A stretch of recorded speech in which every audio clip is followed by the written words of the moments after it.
He's got the screen lit up, no edits, no lies. One take wonder with the truth in his eyes. Fat boy fragrance, keeping it real. Breaking down bottles with a shill-free deal. He says, smell good, feel good, it's all good.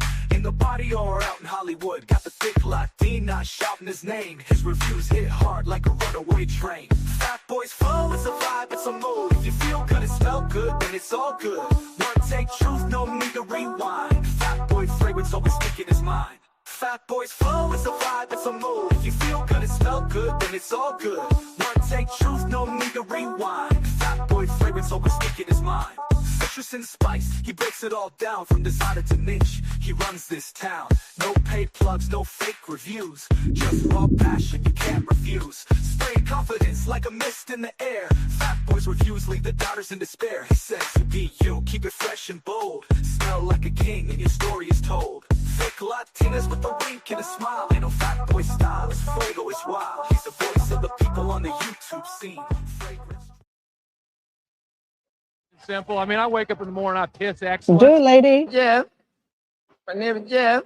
Damn. All I gotta say to you is roll damn tide, baby. And fly, Eagles, fly. The Eagles become the first NFC East team to win back-to-back NFC East titles. I'll take it. I'll take it. I'll take it, baby. I'll take it all day. Let's fix these lights real quick. Let's fix these lights. There we go. I'll take it. Happy Saturday to everyone. Christmas is around the corner. Good to see everybody here. Let's do a mic check real quick. Mic check, mic check. Check it, check. Let's turn it up just a little bit. Let's turn that bass up down. There we go. Now I see it. All right, cool. There we go. Good to see everybody here. I got my new City Edition gear on. I always got to get the City Edition. You know, I always like to. I don't like the other stuff. But I like the City Edition. For sure. Midnight Heat is my scent of the night, scent of the whole day. What a fucking great fragrance, man. One spray setting, lasts all damn day. Smells amazing. Probably fragrance of the year material. I'll tell you what. It's been a while since dude has put out an original since Grape Cigarillo that could win fragrance of the year. This might win fragrance of the year. I know these keep setting all these damn votes for Cupcake and all this shit. I am not going to Fragrantica to vote for Cupcake Strawberry. I'm sorry, I'm not. But I would vote for this son of a bitch. It's amazing. Strictly amazing. One of the best duo originals in a long time. And it has pheromones, apparently. So, if you believe that shit. So, this is basically 2 duo hauls in one day, in one night. I forgot to do the last one. So, and a bunch of other shit I got in. So, kudos to me. Must be nice. It is pretty nice. So, I did order Sexy Dirty Bastard. And that's not a stripper I ordered. That's actually a fragrance. So, sounds like something at a DD party. Speaking of parties, Bill Clinton like going to parties, don't he? Damn. No wonder. Allegedly, no wonder somebody wanted somebody dead. Jesus Christ. Woo. Damn. You know the old adage where there's smoke, there's fire, there's fucking bellows of it. So, I don't even need to go to Twitter to figure this one out. I can figure it out. One picture is all I need to see. I'm good.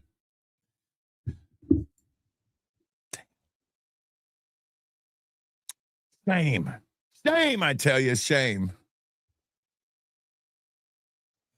Shame. Oh, I did not go to that island. Yes, you did, motherfucker. Shit. Too many times. That's all I'm saying. And I voted for your ass. Did I vote back then? I don't remember. No, I think, yeah, I did vote, but I didn't vote for him. I voted for Ross Perot. That's right.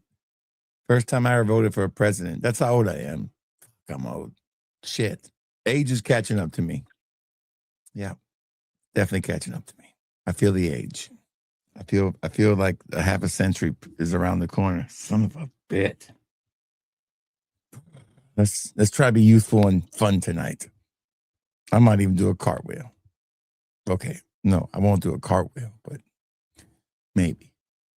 So good to have you here. Already got 31 people here. I'm glad y'all enjoying your Saturday. If you're an Oklahoma fan, you know, you can't run your whole damn season on a kicker and field position. Eventually it catches up to you. And I'm sorry, man. You're going to wear short ass shorts like that. You better never miss. Son of a bitch. So, just a happy time for me right now in sports. I'm just a happy guy. Sixers they're not doing too bad. So, pretty good time right now. Pretty good time. Pretty good time to be a sports fan. Pretty good time to be a fragrance fan. We have a lot of fragrances tonight to go through. A lot. I have no work tomorrow, so this might be one of those 3-hour fucking streams. Who knows? Let's see how long I go. So we'll see. And I've stayed ahead of the orders for the most part. It should be good. It should be good. Let's catch up with the chat and say hi to everybody and welcome everybody in. What is up, Mr. Ray? Good to have you here. Happy Saturday to you. It is Saturday. I thought somebody was going to say it was Sunday. I was like, I hope it's not Sunday yet. Shit. All right. Good to see Ray here. Good to see Scott the Wrench Martin. Yeah. Sense of Day, David Doff, Cool Water. Steak Night Original. Steak Night Approved. Always works 100% of the time, 100% of the time. Cool Water. In my house. Good to see Stan here. Yeah, baby. Good to have Stan the Rents here. Thick Latinas forever. One day Stan's going to come on here with a thick Latina. And she's going to have him fucking trained. Trained.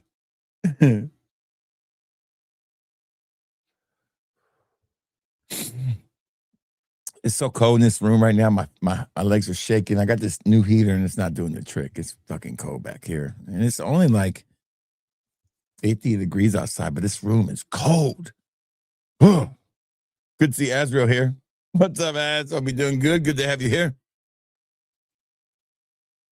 Hit that like button. Show the love. Love is free unless you're Bill Clinton. It's going to cost him something in it. Man. I'm only yawning. I'm not yawning because I'm tired. That's an old man yawn. I hate yawning on the stream. That's like, I don't ever yawn on the stream. That's a damn fucked up yawn, man. Shit, I can't believe I yawned on the stream. It's all over now. I might as well just pull up a blanket and just get comfortable. Hit the like button. It's free. Show the love. I almost want to yawn again. Damn. Shit. Midnight Heat, baby. I tell you, man. Midnight Heat is one of my favorite fragrances Duo has ever made. I had to buy it. It's the third time I've had to buy that damn fragrance. I can't keep it in stock. I can't wear it. Shit. Good to see Fragrance Deuce come out. What's up, baby? Walking on Jimmy Choo Man Ice as his Sunday French Avenue Azor Oud Jimmy Choo Man Ice. Blending it up. Blend. Doesn't sound like a bad combination. I don't own both of those, but I own a version of Jimmy Choo Man Ice. Is just basically, Dior Home Cologne. So you can take that and mix it too. Good to see the General here, baby. Leading the way with Lamar Elixir Absolute, a great fragrance, great release. No doubt. I love this fragrance. Center Day Creed Advantage. Look at this guy being all fancy. Must be nice about that Creed fragrance. Must be nice. It must be nice. 13ZZ001, the Holy Grail, I believe. Smoky but smooth. We gotta get the Basco guy to talk about that one.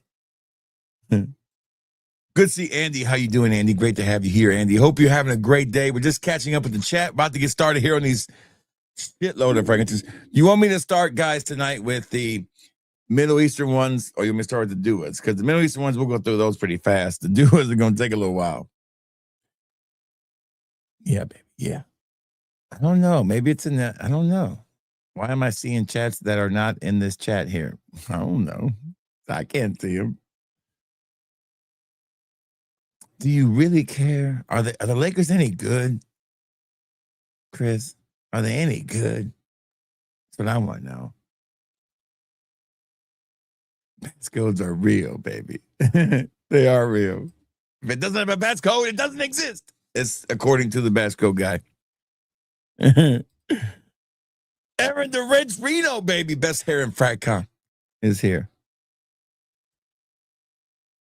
The other wrench, the rookie wrench, DWJ, baby, is here. Great to have you here, brother. Stand of day, Aqua, the Geo. What's about his layer and shit, man? Damn. It must be warm where you're at, because I can't wear that one today. It's too cold. Like, I'm freezing right now, like here. I'm an old man. My bones are chilling.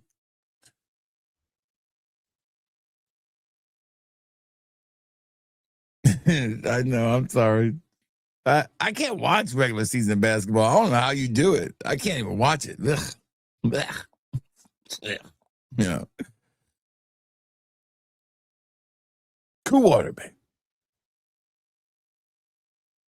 Yes, that's probably what's causing it. Yes. You're probably seeing the comments from the other one. They sure did, Maxter, baby. They sure did. Rodam time. And listen, what's so funny is, and I told listen, I wish my they would have been recording me, okay? Because I'm sitting here and I'm telling them when I saw the hype, I was like, listen, Oklahoma got a lot of fucking fans there, and they're hype about this game.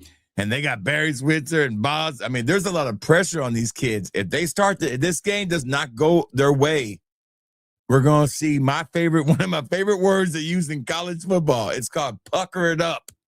Their buttholes puckered up, baby. And I was right. And I'm sitting there and I'm telling my daughter and my baby, this Dylan Gabriel I'm not Dylan Gabriel. Fucking whatever his name is, the quarterback at Oklahoma. I don't know why I can't think of his name. I said, he likes to throw mistakes. He does mistakes. I'm telling you.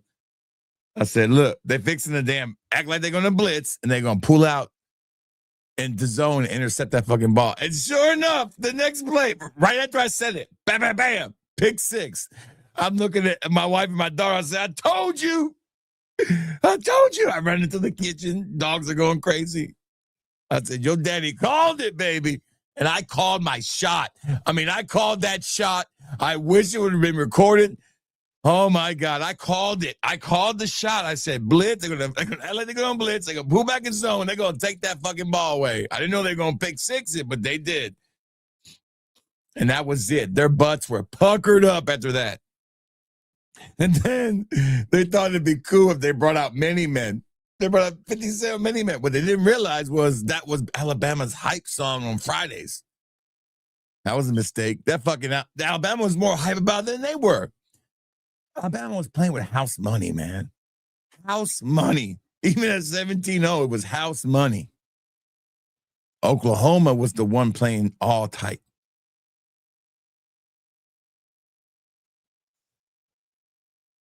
Yeah, I've been putting off smelling all of them. I've been making samples of a lot of them. The only one I have smelled is a Dew of Christmas, and that's it. I wore it, and it sucks ass. I'm just telling you right now, it sucks. Every Dew of Christmas keeps getting worse and worse every year. Ugh. I tell you, man, Midnight Heat is fragrance of the year material. I'm just saying, what's going on in this dream? What's going on with your damn picture? Scaring the shit out of me. Damn, that's a funny picture. What's going on in this stream is this is a fragrance stream. So we talk about fragrances. We're talking about fragrances.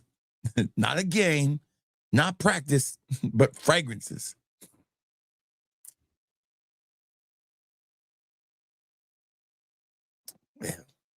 I'll be the judge of that. But Amber Inferno is an original too, so we'll see.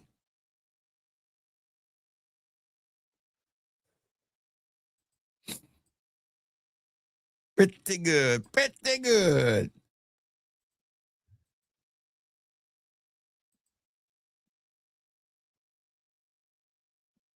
I couldn't even tell you who plays on. Does LeBron still play for the Lakers? Does Bronny James still play for the Lakers? I don't know. Listen, I barely know the Sixer lineup. They call me Diddy. There you go. I like that name. Pretty good name. The Vertical Stream comments are my favorites, man. Eagles win, baby. Eagles win.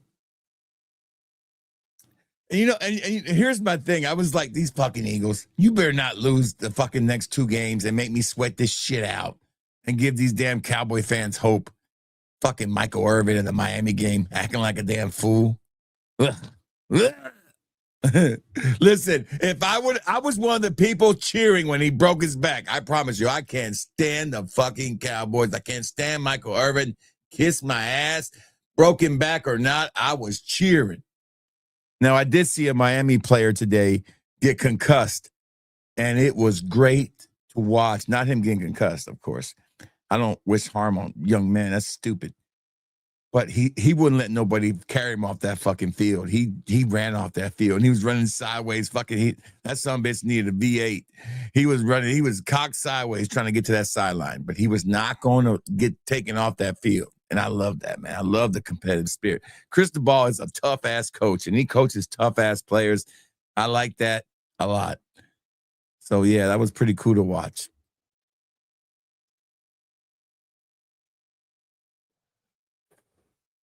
Fucking Clinton, man. Fucking Clinton.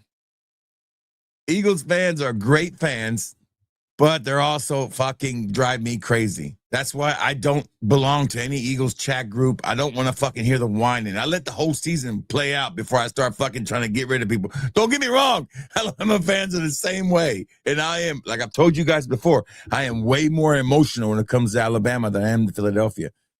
Because fuck, I went through 17 years of perfection with damn Saban. So it's like, I just a little bit different, It's like take your best Andy Reid year, mix it with the Super Bowl, and I got that 7 times. So I'm way more emotional when it comes to the Alabama team. Just like, fuck. The Eagles team, they're professionals. I understand. They're going to have down years. They're going to have big up years. It's hard to win back-to-back. But that defense is championship level for sure.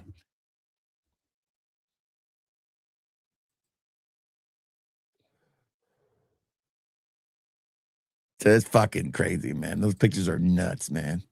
The Eagles, baby. Yes, they are great fans. They are passionate. I just wish they wouldn't be so pessimistic all the time. I took my wife to a game in Philadelphia, and the Eagles scored a touchdown. The guy behind me was like, "They'll fucking miss the field goal." I'm like, "Damn, man, calm down. Shit, she don't know how to handle you guys yet. Give her a break."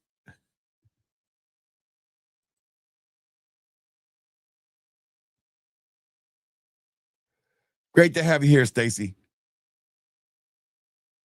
Yes, I'm with you. They're great baseball fans for sure. I can't watch a damn regular season game anymore. I just can't fucking do it. I want to get to the playoffs. And then the Phillies always let me down. Bastards. Good to see King Yeti here. What's up, King Yeti? Yeah, baby. There's the sale. Sale runs through Christmas, baby. Buy 2 samples, get 1 free at fatboyfragrance.com.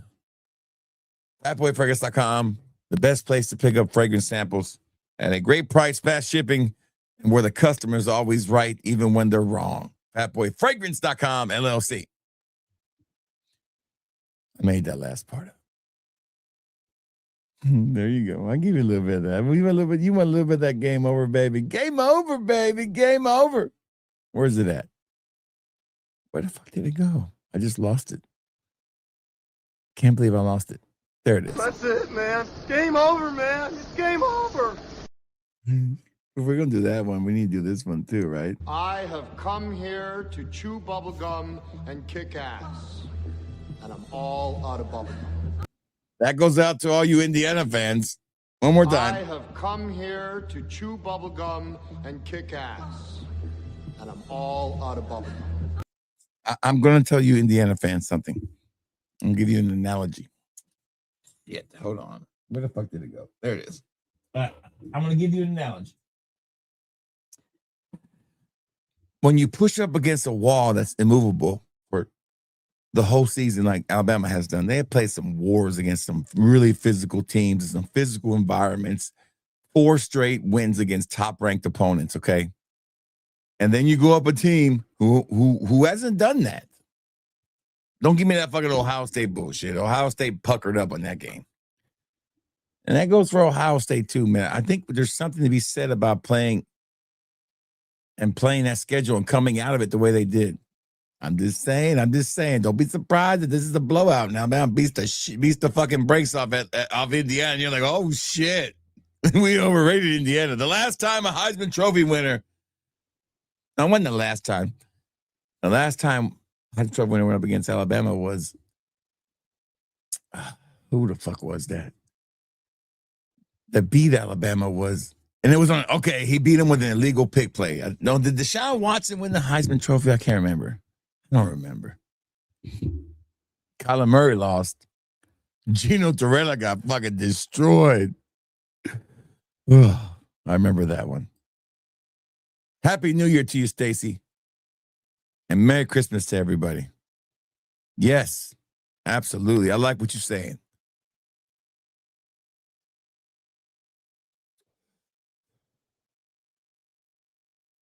Oh, yeah, I know what it is. I know. Yeah, Ez comes pretty good. I almost bought his jersey. I almost bought his City Edition jersey. I came really close. Roll Tide, roll, baby. That's right, Cozy.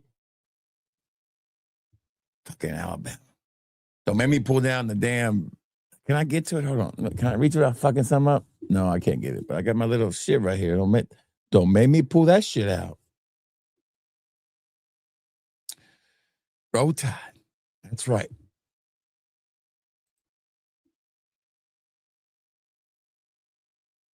You're right. Get fucked up regardless. That's why I don't live in Philadelphia. I love my Philadelphia sports teams, but I cannot live in Philadelphia. No way.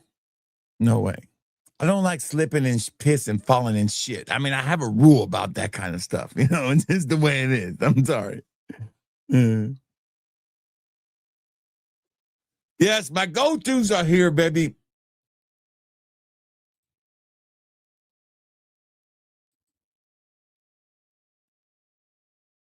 All right. I guess you're right? Where the fuck did I put that one at? Stop it. Get some help. No, that wasn't it. Sorry. That was not the one. I'm gonna come. Well, that's not the one either. Is that what Bill Clinton said? I'm gonna come. Maybe. Mm-hmm. Did I take that one down? I think I might have took that one out by accident. I sure did. What? Did we just? Yeah, I think I did take that one down. Damn, what did I do with it? I might have removed it by accident. Say hello to my little friend. Your woman's so polluted. I can't even have a little kid with you. Dude, is this what it is, Fragcom? Is this what it is? I got a bag for a belly. I got tits with hair on them. That's right, baby. I'm just telling you. Juice monster, baby. All right, we're caught up.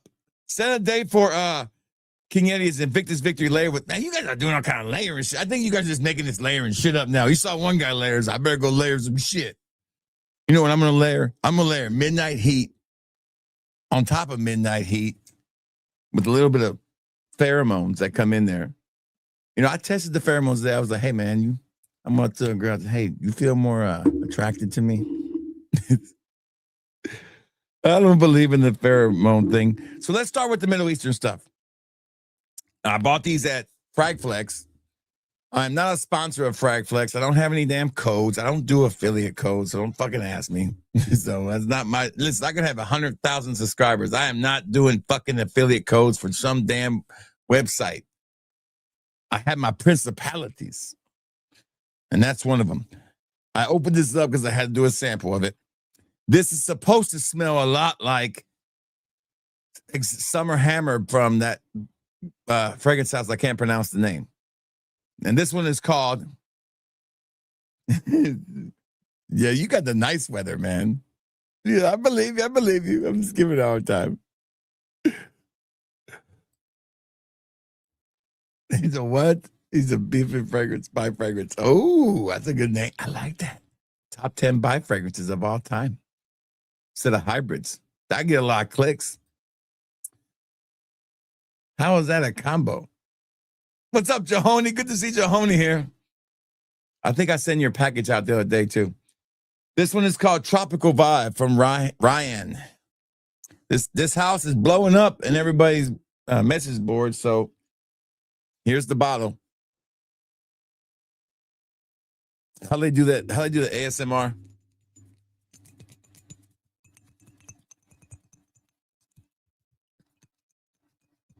There you go.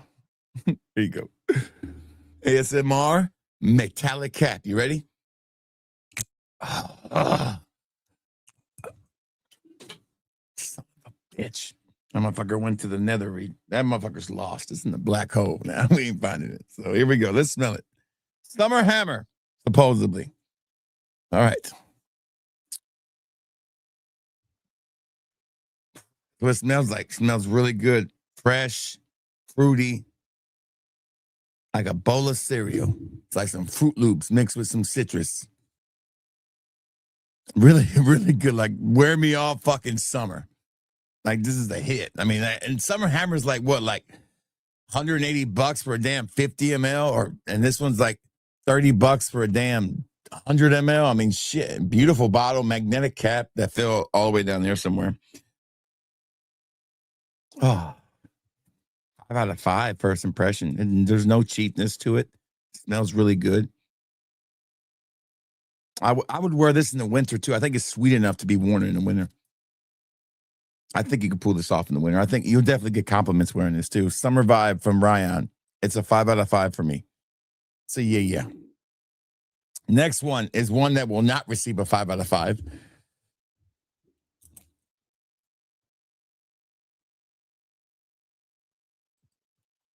I finally just got the bottle of Aromatics Forbidden Fruit. So excited to finally get that bad boy in the collection. Yeah, I got them all, and I love them all. That's my least favorite, but I do love them all.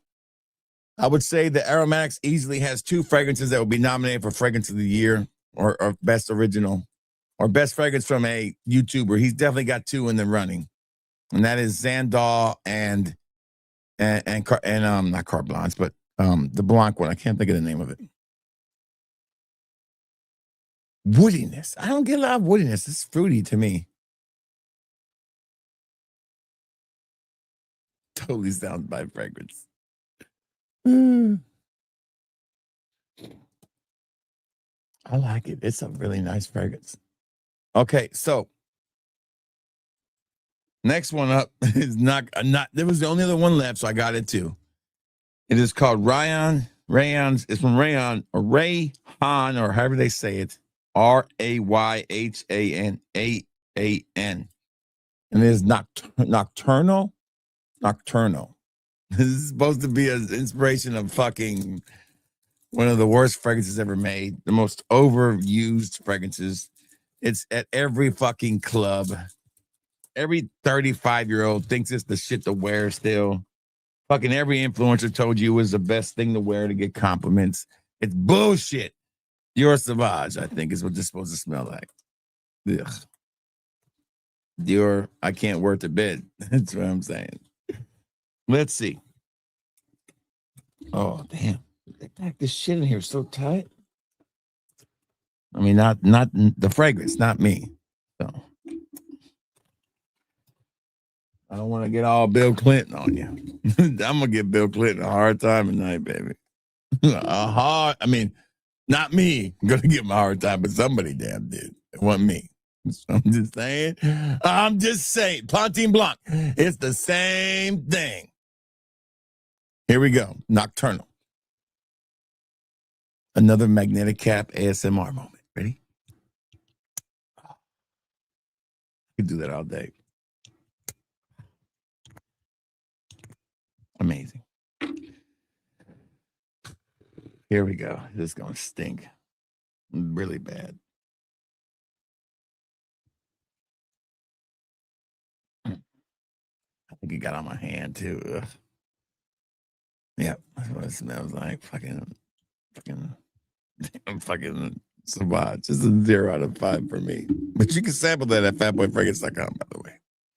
Savage is still, man, I hate that damn fragrance. Ah! I hate the fact, you know why I hate Savage the most? I hate it because people said it had a shower gel smell. No, it didn't.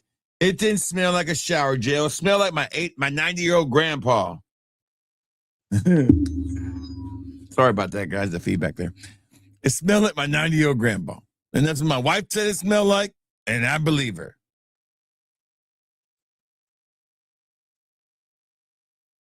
Yeah, I can't wait. She'll get me right on the couch. Don't even come to bed, she told me. I wore Savage. Oh. You know, I never used to hate Savage. It was until I realized that my wife despised it. I mean, was like, didn't like it at all. Like, don't you ever wear that. It's like 2 fragrances I can never wear with my wife. And that is Polo Green and Savage. Everything else, I could probably even wear Magnificent Secretions. but not that one, though. If you don't know what Magnificent Secretions is, it's basically the smell of blood, sweat, and semen. So there you go, okay? Women rather smell blood, sweat, and semen. That's almost, I don't know. Whatever. My scent of the night is Midnight Heat, by the way. Speaking of that, there you go, with pheromones from Do It. Top notes are, it's the parfum version. They say they put more citrus in there. It still smells like fucking Savage, and it stinks. I agree with you on that. No doubt, Chris. Yeah, it better fresh and clean my ass. I don't know. I don't know how she does that, Joe. There's not a woman I know that in my lifetime that hates it. Angel Sarah is like perfect. Everything got shipped. The only thing it did not ship was one of Aaron's. Aaron forgot to pay me for the Chanel's, so they're still sitting here. I figured we'll just call that a wash, and he can order it the next time. And it was my fault because I went through there, and I was like, you owe me this, this, and this, and that's what he paid me. And I forgot the Chanel. Everything else got shipped off. So, but you know how the fucking damn postman works this time of year, so I don't want to hear no fucking shit. They'll get there when it gets there.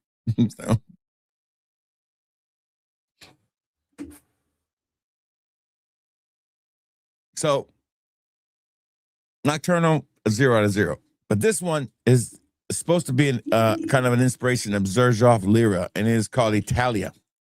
I do like Xerjoff Lyra. I don't own the real deal, but I've owned enough inspirations of it to really appreciate this Xerjoff, early, old school Xerjoff, as I like to call it. Pre-TikTok Xerjoff, influencer Xerjoff. This one is definitely one of the ones that's, just a classic in my opinion. It's the right amount of gourmand and everyday wear kind of style of fragrance to me. So this one is called Rahyann's Italia. It's got a nice little marble look to it. I love the bottle. This is probably one of my favorite looking bottles. I like marble look. I like marble floors, marble tops. I like that kind of look. White marble. I know. Why I gotta be white? That sounds racist. I know it does sound racist. That's my fault. I am so sorry. That was a little racist. Just a little. That's racist! I know, and I'm sorry. Lo siento.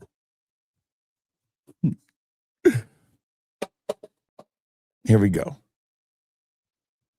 Italia. I'm going to put this on the skin. I'm curious about this one. Here we go.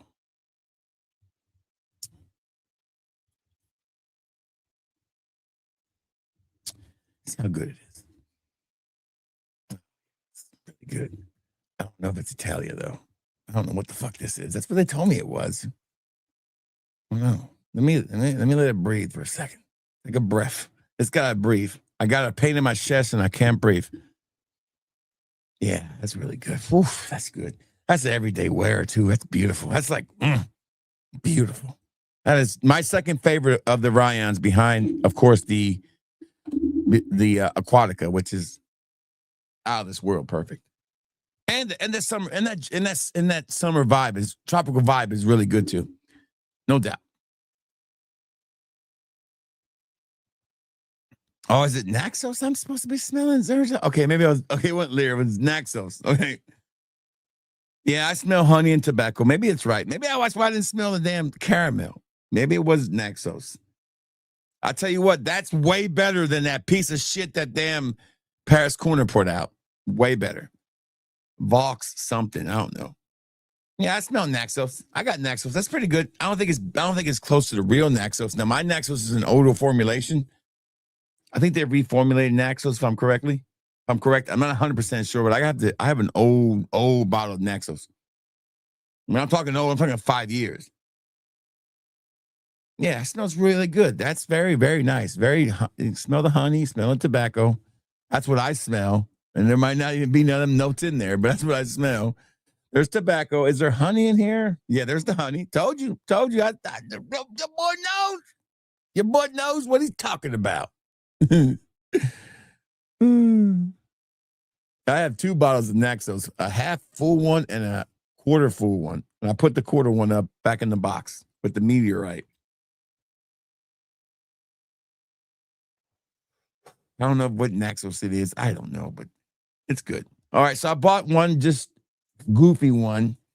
Don't know what it is. I don't remember. It is called Trust from Kajal. Kajal's Trust. I just like the way I don't know. I just picked it out. I said, get one more, at least buy 4. And I bought this. I have bought 635 Middle Eastern fragrances this year. I did a count on my website. I have added 635 Middle Eastern fragrances to my website. I don't know. I might be the do-it king. I might also be the Middle Eastern king. And I don't have nobody giving me shit for free. I pay for all these sons of bitches. All right, here we go. How's this open? I guess you pull back like this, maybe. Okay, yeah, okay. Let me make it so fancy. Magnetic caps, magnetic boxes. You guys are getting a show tonight. Hear that? Hold on. One more time. What is it with us with fucking magnetic caps? Okay. This is not carrot pistachio. Oh, I think it's just, yeah, this isn't carrot pistachio. This is basically yum pistachio from Kali. I love this fragrance, and I do think this is the best looking bottle of the bunch. And it's like says 25 Kajal. I guess 25 years of being in business, I guess. And look at this gorgeous bottle. Ready? Oh shit. Damn it. Fucking shit. Hold on. Here we go. Look at that beautiful bottle. And it stays in there. Oh, fell right out. I'm glad I caught it. It would have been bad. All right, here we go. All right. Get out of the way. Here we go. Now, I do love this fragrance. It's my favorite pistachio fragrance. It's masculine enough for a guy to pull off, and it's an everyday wear style fragrance. I don't smell that. It smells more caramel to me. No, there it is. I smell a little caramel for some reason. Caramel. I got it there. Yeah, that smells really good. Smells just like it. Yeah, maybe more than the other ones do. Maybe. Kajal don't miss. They make a good fragrance. So those are the Middle Eastern ones I bought. I also bought Khalif's, the one I told you guys about. I think Scott ordered a sample of it. Scott, what was the name of that fragrance, Scott, that you ordered a sample of? I already forgot. It'll be here Monday, Scott. So you can sample Sexy Dirty Bastard. I did pull the trigger on it. It was $275. That's fucking ridiculous. I better sell enough of these samples. I swear to God, if I have to eat this bottle, I don't care how good it smells. I'm going to say it stinks. This is Curly Fragrance's chance to get back into the running for best fragrance from a YouTuber, okay? This is the strongest year ever for YouTuber fragrances. You have 2 from Aromatics. You have 3 from the Zed creators. 2 of them are YouTubers. So This is going to be a tough one to win. So Sexy Dirty Bastard better bring it. It looks like Spice Bomb to me. We'll find out when we get it. I did get a comment, though, because one of my most watched videos, of course, is the one on Curly's Fragrance. And I want to read this comment to you. I'm not going to give you the name of the guy, but damn, who just made an 18 sample order? Son of a bitch. That's how long it takes me to pack 18 samples. All right, so like I commented before, but I commented before, but I wanted to give you an update on Hiberos, Curly Fragrance's last fragrance. Mainly because I spent more time with Himeros. While I still don't mind the scent, I have issues with it. So do I. Like I've told you guys before, I don't have issues. I don't care if a fragrance stinks. It is what it is. I'm going to give it a bad score and move on. But the problem I have is the way it's marketed. If you market a fragrance for being universally a panty dropper and all this shit, and it stinks like burnt rubber and ass, you should be ashamed of yourself. But here's what he says. There's more notes mentioned. It also mentions it has pepper, blah, blah, blah. But here's what he says. But it still feels incomplete to me. My dad even said this. He hates this fragrance. That's what his dad says. Who wants to go around smelling like rubber tires? Okay. This fragrance has zero personality. She needs to add sweetness, and he's not saying that you need to make it mass appealing, but you need to give it some kind of personality. It's okay to make challenging fragrances, okay? Yes, me too. I can't wait too. I can't wait. I'm so excited about that one. I'm so excited. That could be a fragrance of the year nominee too. Right up there with I think it's Killian's Old Fashioned for me. All right, so let's get started, Stan. These are Dua Hual for 2 weeks mixed up together. No particular order, Stan. Here we go. We're going to start off first with Golden Swirls of Tobacco. This is a clone of something. I don't know what it's a clone of. Stan is our helper here. He will tell us. Golden Swirls of Tobacco. Now, that's a name that a guy can get away with saying. What are you wearing? Shit, I'm rocking Golden Swirls of Tobacco. Shit, that sounds like a good name. I like that name. I like it. Here we go. Oh, I don't like the way it smells, though. Oh, wait.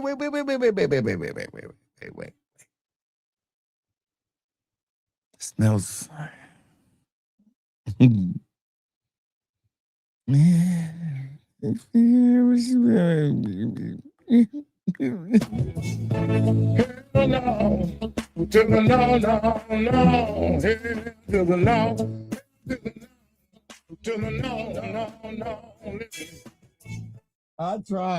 I tried so hard, but that fragrance smells really bad. I bet this thing costs like $3,000. How much this shit cost, Dan? What is this inspiration of? Havana Gold listen, I love a good Havana tobacco fragrance, but this is too much. This is very burnt tobacco, burnt rubber smell. This is like Himeros bad. This is bad. This is bad. Bad. Bad. Golden Swirls are bad. Terrible, I tell you. One more time.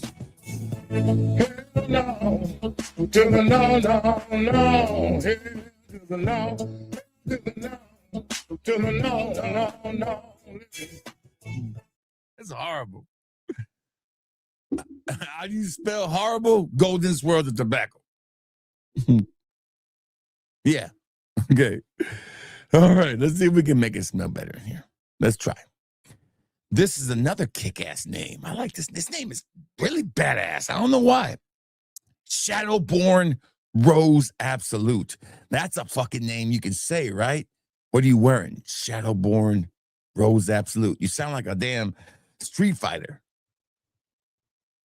Yeah, I ain't gonna lie. That Street Fighter video looked pretty cool.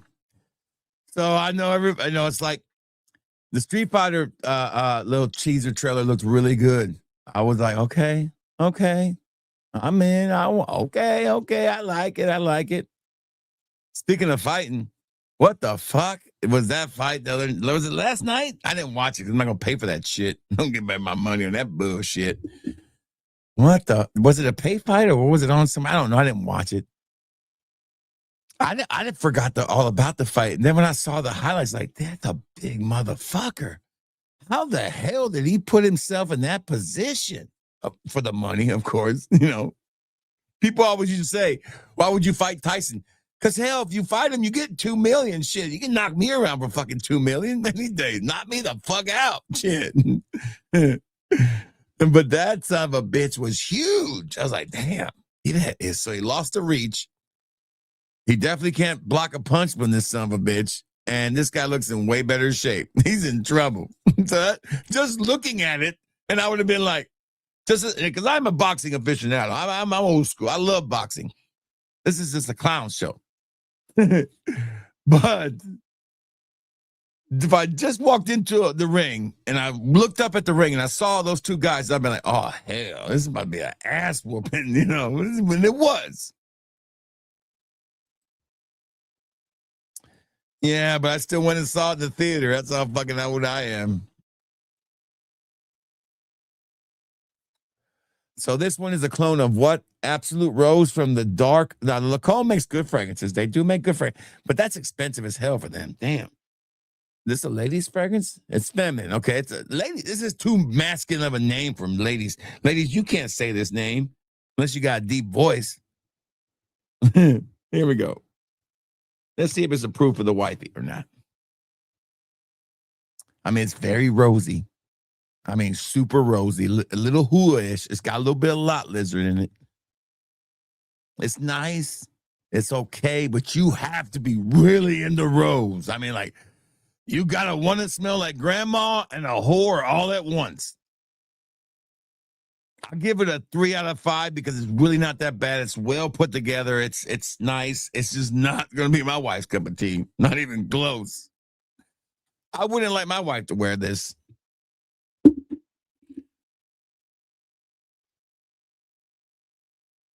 Yeah, we got not. I didn't know that. Damn. Ugh. Yeah, I hope that $6 million. He probably made more than $6 million. I don't know how much he made. All right, brother. 7175 says, thank you for all the great reviews. I subbed a while ago and catching up on your live streams. Was wondering if you reviewed Luciano Tropical Drift yet. No, I haven't. It's on my list, brother, and it's coming. I'm in the list phase of the year right now. I'm giving my recommendations for the year on each category. I'm doing the Middle Eastern recommendations on Monday and niche that I've tried, and it's the best of the year time. I'll go back to them. I haven't worn Tropical Drift yet, though.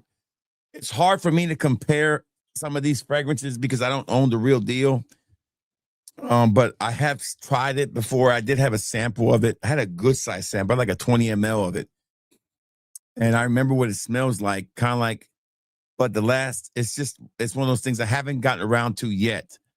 But I will do like I've got a video I'm going to shoot with the 2 last Razazis and with the couple Lucianos, kind of get like, it might be a short more than anything else. I need some TikTok content. But thank you. I appreciate it so much. Smell like Ross Sweary, but Rose Sweary, maybe you're saying there. Good to see Gerald. How you doing? Good to have you here. I don't know what that means, but yeah. Shout out to Grandma and whore fragrances. Yeah. Listen, that's a great selling point, man. Grandma whore fragrances. Okay, next one on this list tonight is Rome and Coral Fantasy, which my wife absolutely loves the Roma Donna line. I don't know if this is the ladies version or is this the men's. I think this is the men's version, and this is my wife's favorite Valentino. I'm not the biggest fan of this one, but it should smell like it. I can't remember if it's the ladies or the men's. It's the men's. I think it's the men's. It's not. That's pretty good. That apple note is nice, man. You could, it's funny over the years how you could pick up certain notes after time. And I pick up apple easier now. Yeah, I have the real deal. It's got apple. Does it have apple in it? I smell apple. Maybe it's just the cardamom and the cinnamon throwing me off, but There's fucking apples in the damn bottle, man. Shit, I know there's apples in this son of a bitch. It's a really good fragrance. It's not bad at all. Good to see RXL here, my brother from another mother. But this is a designer fragrance for $30. You know, you can buy the real deal cheap. They're giving you the retail price there. You could probably buy that fragrance for about $60 if you really looked hard. Look hard. Hard. Down life's rocky road. You don't want none of this shit, Dewey. It's called cocaine. It'll make you feel better. It'll take all your pain away. It'll make your bad feelings into good feelings. I think I do want some of that cocaine. Yeah, he sure did. Fuck, he said that motherfucker was huge. Listen, I know my limits. You know, I know my limits. If I'm about to fight somebody and he starts fucking shadow boxing, I'm like, okay, it's my fucking box. I'm not gonna grapple this son of a bitch. So I know my limits.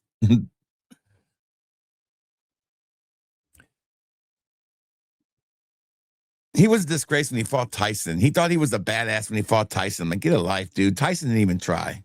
He gave you like 40%. But that's what the internet bros want. Now, this one, super popular sampling. Precious Jasmine Elixir. I haven't gotten around to doing it. I think I had like 8 people order samples of this one. Precious Jasmine Elixir. I'm just going to spray it in the air. Kind of give it a little air. Get some air going here. No. Hell no.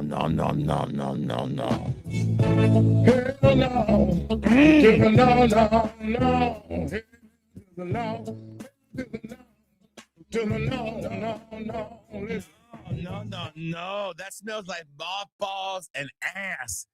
Woo, man. I just opened up a box of mothballs and just stuck my nose in it. Oh my God, that smells like burnt white rice and mothballs. Yeah, that's what I want to put up. Look, I can see me at the damn fragrance store. I'm like, oh, yes. Let me dab a little bit of burnt white rice and mothballs right here on my neck, and then go like this. That shit stinks. That is god awful. That's the worst. That's the worst use of jasmine I've ever smelled in my life. Do it, lady, baby. Do it, lady. Do it, lady. There you go.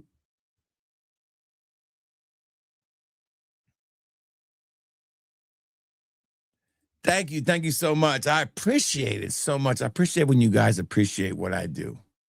It's tough, man. You know, I transitioned out of my management role about 3 years ago, and my content has suffered.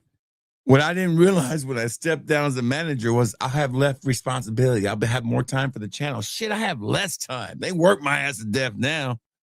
Shit. I don't know what I was thinking. I should have stayed a manager.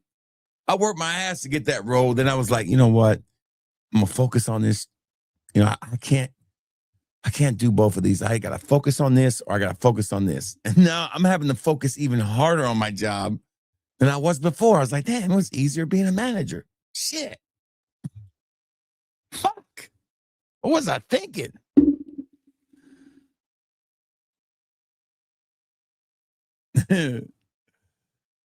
Listen, I like a good cheesesteak, but I don't really eat them as much down here. They don't really make any good ones down here. But it's all in the bread. It's all in the bread. It's all in the bread. I'll eat a damn shitty ass piece of cut of meat with some cheese on it, but if the bread is right, it's right. Make sure you sample this gem that smells like mothballs and burnt rice at fatboyfragrance.com. Buy you 2 samples of it and you get a free one. You get a 10 ml on a good deal, that one. 10,000 subs. It must be nice. It must be nice to get about the big check I get every month. It must be nice. This fragrance is not unisex, by the way. This fragrance is no sex. It shouldn't be worn by anybody. Aliens can wear this fragrance, maybe, but that's about it. Maybe Pennywise can wear this fragrance. I don't know. This is just not a good fragrance.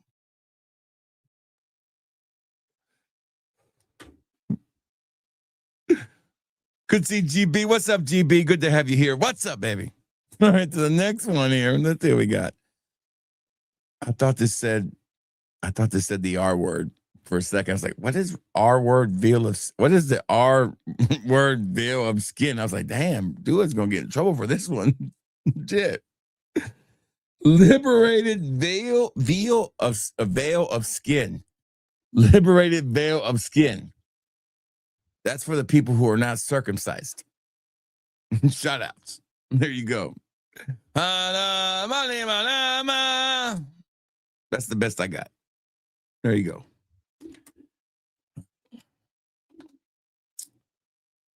I don't know what the fuck that meant.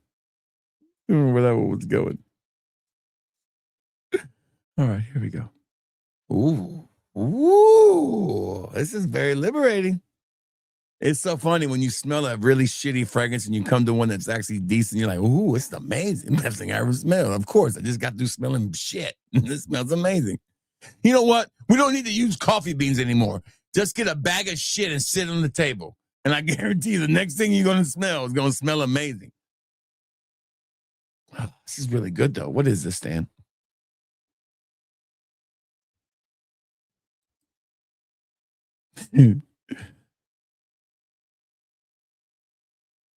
Oh my God, you like that? Ugh. So damn. You like the funky ones, and your house is the funky bunch. We'll leave it at that. That's what your house is now. Yes, baby. This is a good fragrance by Yves Saint Laurent, and that's what I might buy for my wife. Smells like a lady's fragrance, though.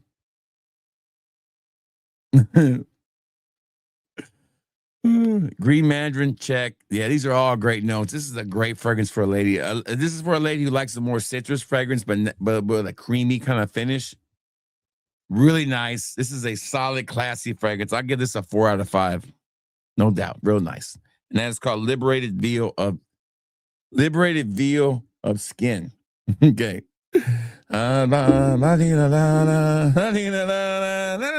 Okay, here we go. I'm going to get a little dark, and I'm not trying to be racist. I promise you. All right, this is a little racist, though. That's racist! I know. I didn't mean to be racist. Mango Darkness is the name of the new rapper coming out. That'd be a great name for a rapper. I'm just saying.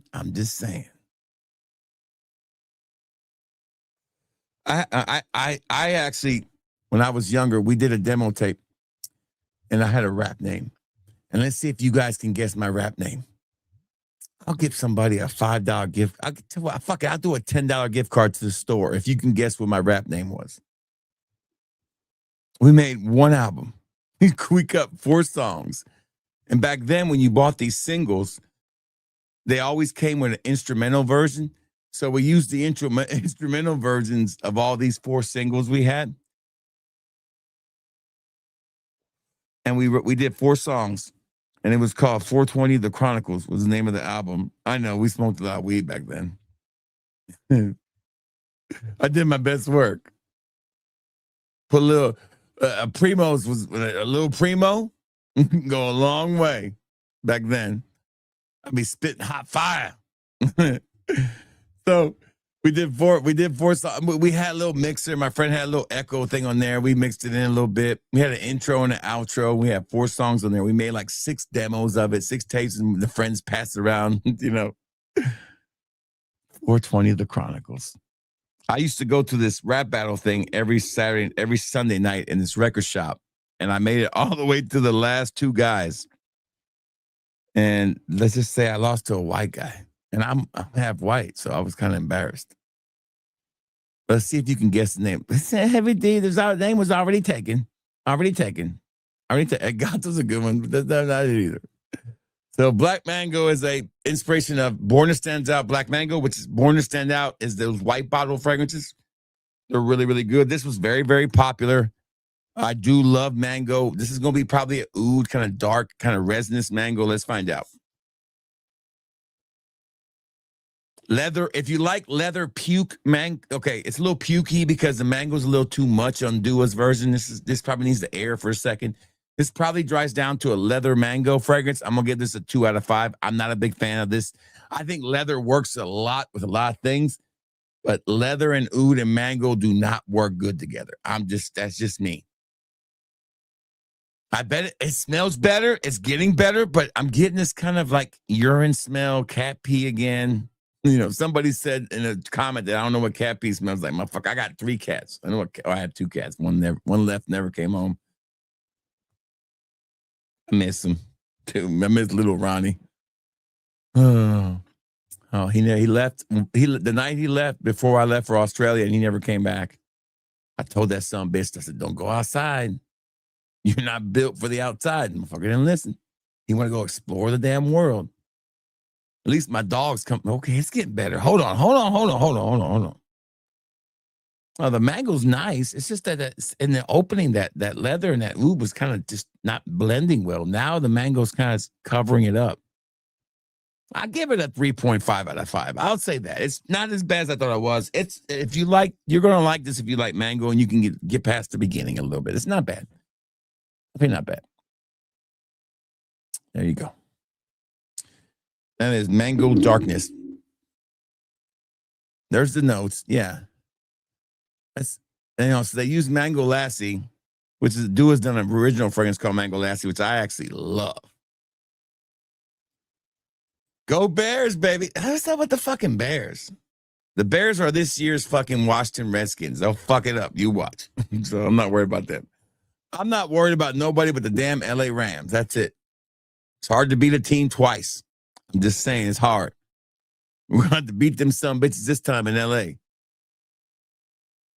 What about San Francisco? Man, San Francisco's winning games with duct tape and fucking Band-Aids. That team is not going to make it. And the Eagles will have Lane Johnson back by the playoffs, and that's a different team with him on there. It's a grown-ass man. It's not Heavy D. It's not big. There is that big Pun Jr., no, but it is big. It was called Big Blank, The Chronicles, and there was 4 songs on there. There was Reminisce. There was Play a Ride, which was like my kind of like salute to the old school rap. I did my own rendition of Rapper's Delight, but I reworked I did my own rap to all the verses. It's like and we did like a 12 minutes rap to that. I had like fucking 18. It was actually Play a Ride was actually, it should have been maybe 20-minute long. It was stupid. It was like, there's no way we can do this for 20 minutes. And I had a friend come in who used to DJ in New York, and he could sing, and he came in and did the vocals for it. And we did this all in one night in my friend's apartment. People there, and we had put soundproof shit up, trying to make the best we could do with it. And there I say, we made music, man, that night. 420 The Chronicles, baby. We had that. We had a song called One Love, because your boy, it's so funny. Heartbreak at a young age will bring out the muse in anybody. Like if you're heartbroken, you can come up with some shit. I always stopped rapping because when I rap, I was rapping about the anger that I had on the inside. I was just quit college. I couldn't play football anymore. I was fighting with my dad about everything. I was coming into my own as a man, but I had no future, no plans, no nothing, just running the streets, partying every night and angry at the world. It wasn't nothing for me. And I would always have these people living with me. Storytime is brought to you by fatboyfragrance.com. Fatboyfragrance.com, where the customer is always right. Storytime is always brought to you by fatboyfragrance.com. So we lived in this house. We call it the Shack, because there was this album that came out called the Dove Shack. And it was this little house we lived in. It used to be a crack house. and I moved. It was like my first place by myself. And I had 2 roommates. And I had 2 friends who just got out of prison for robbing the deposit. One of my coworker who worked with me at this place, she got robbed by them, which I had no fucking idea they were doing. That is the truth. And they got caught. And they did like 2 years in prison. Not no fucking bullshit. Real prison. 3 years, maybe 3. When they got out, I went down there and picked them up, brought them, and they stayed with me. And they were legit hard as they come. I mean, fucking hard as they come, straight up hard. And the one was really, really short, but he had like a little man complex, but he was tough as hell. Like he'd fight anybody. And he just loved showing his junk off to whoever wanted to see it. And I'll never forget, you couldn't bring a girl over there because they fucking would just destroy you. He'd be like, shit, man, can I show her my dick? I'm like, nah, man. I like this girl. Don't do that. Nah, let me show her my dick. He'd walk out there and show it to me. Like, fuck, man, goddamn it. For a little guy, he was pretty big. Anyways, so we had this Rottweiler. I had 2 felons living with me and my other 2 roommates. And it wasn't nothing for me to pull up from work because I was the only one working at the time. I had a full-time job, and these some bitches were damn partying all the time. And I'd pull up, and there'd be somebody getting their ass whooping in my damn front yard. I'm like, damn, see what they do. Oh, he just showed up. I was like, damn, you just beat people because they show up? Yeah, he looked at me funny. Okay, just don't get any blood on my rent center. Because I could, and my whole living room was provided by Rent-A-Center, baby. I had the sectional with the spider lamp that came over the sectional with the speakers inside of them. You know. And then the entertainment center with the Rent-A-Center bookshelf speaker system in it. Shit. And it was all leopard print to pimping, son. So I grew up hard. Yeah, I don't know where this story was going, but that's why I forgot how we got there. But I was going to tell you. How the fuck did I get there? Anyway, oh yeah, the song "Play It Right." It's 12 minutes long. So all these guys, they all got in on the last song. They all got in on it. Like we did this anthem, and we called it 420. And I wrote that. I didn't write it. I just got fucking messed up. And they played the B-side to Richie Rich's, one of Richie Rich's song. And I just went to going. And there was like 10 people in this little fucking shack. And we were sitting in there. And that song was playing in my little Rent-A-Center jam box. And I just started just spitting. And somebody luckily was recording. Because I never would have been able to get that back if I didn't have it recorded. And I just came out with the chorus, and immediately when I said the chorus, they came right back. I said, "Oh shit, we got magic," and it was a hit, man. To me, it was a hit. It just felt right, bro. And I don't remember the song anymore. I don't have any copies of the demo, but I think it was "Rolling Up a Spliff and I'm finna get blitz 420," and then they would say, "What time is it?" And that was the chorus. And it just took off. And every time I would finish a verse that I was literally coming up freestyle on the spot, I would say this chorus, and they would always say, "What time is it?" And I had 10 people in there. And it all got recorded. It was amazing. Then we went back and we did it for real that night. I got some of them to come back in, and it was fun. It was fun. The janitor. That's what it was. Waninator. Okay, the Waninator. There you go. No, it was an easy name. Now, you guys are close, but it's not there yet.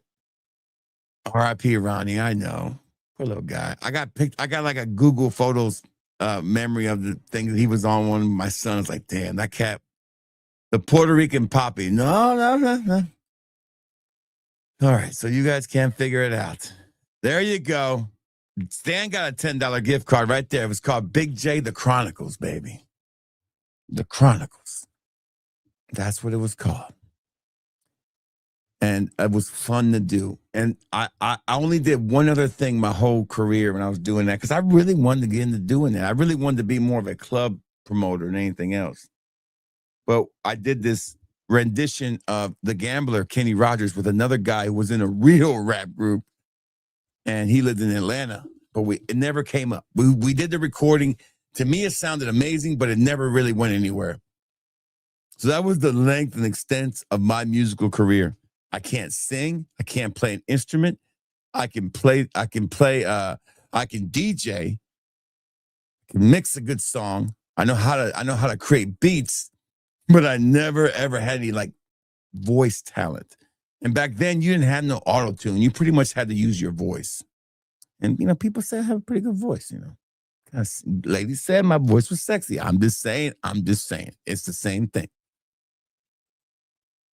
Stan, I'll send you that gift card, buddy. Let me just do it now, Stan. I know what Stan's going to do. He's going to buy a sample of Sexy Dirty Bastard. All right, Stan, here you go. Gift card to Stan.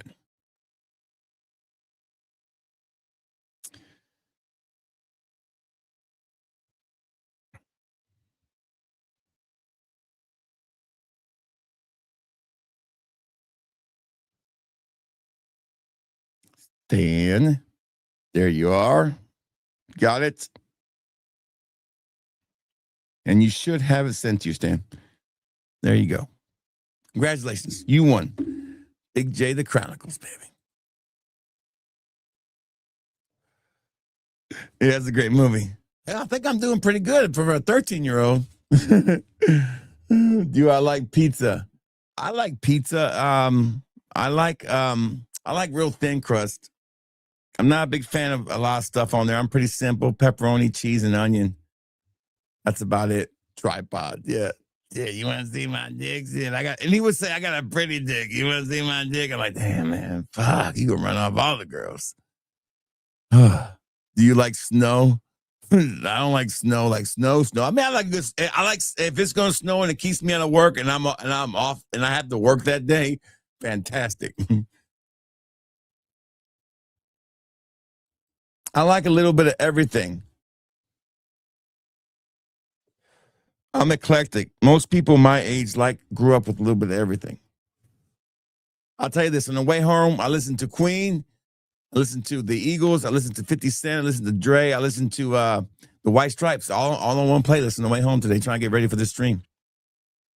The Eagles, baby, come on. Who be coming? Listen, that's another thing that was in the works for a long time, and I still have the script. And I think it would make a better show than a script. Now, I'm not going to share it with you guys because fuck y'all, take my idea. But we had a script. I wrote one. And I think it's better now than it is before because I think people want that nostalgia from the 90s. Like people want the nostalgia from Stranger Things. They love people our age are watching these shows, love the nostalgia. And I think if you were a restaurant worker in the 90s, and the drug scene, then you knew about what I'm talking about. And I wrote a script and a lot of this shit was based on true events, kind of a little bit of autobiographical, just a little bit, fish out of water story, but fantastic, I thought. And I do have a friend who works in Hollywood. He's in commercials. I never thought about just saying, hey man, what do you think about this script? See if we can make it to a Netflix show.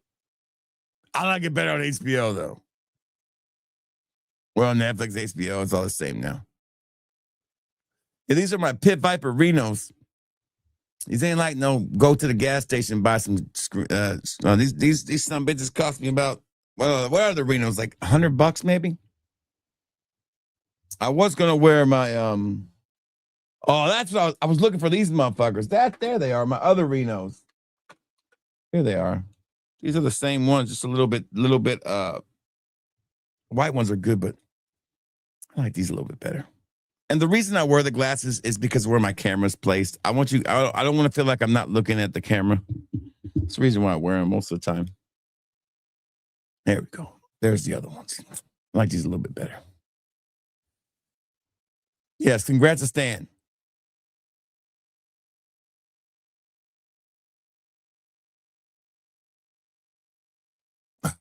I think they're the right one, the one that's on file. The Stan 25. Is that wrong?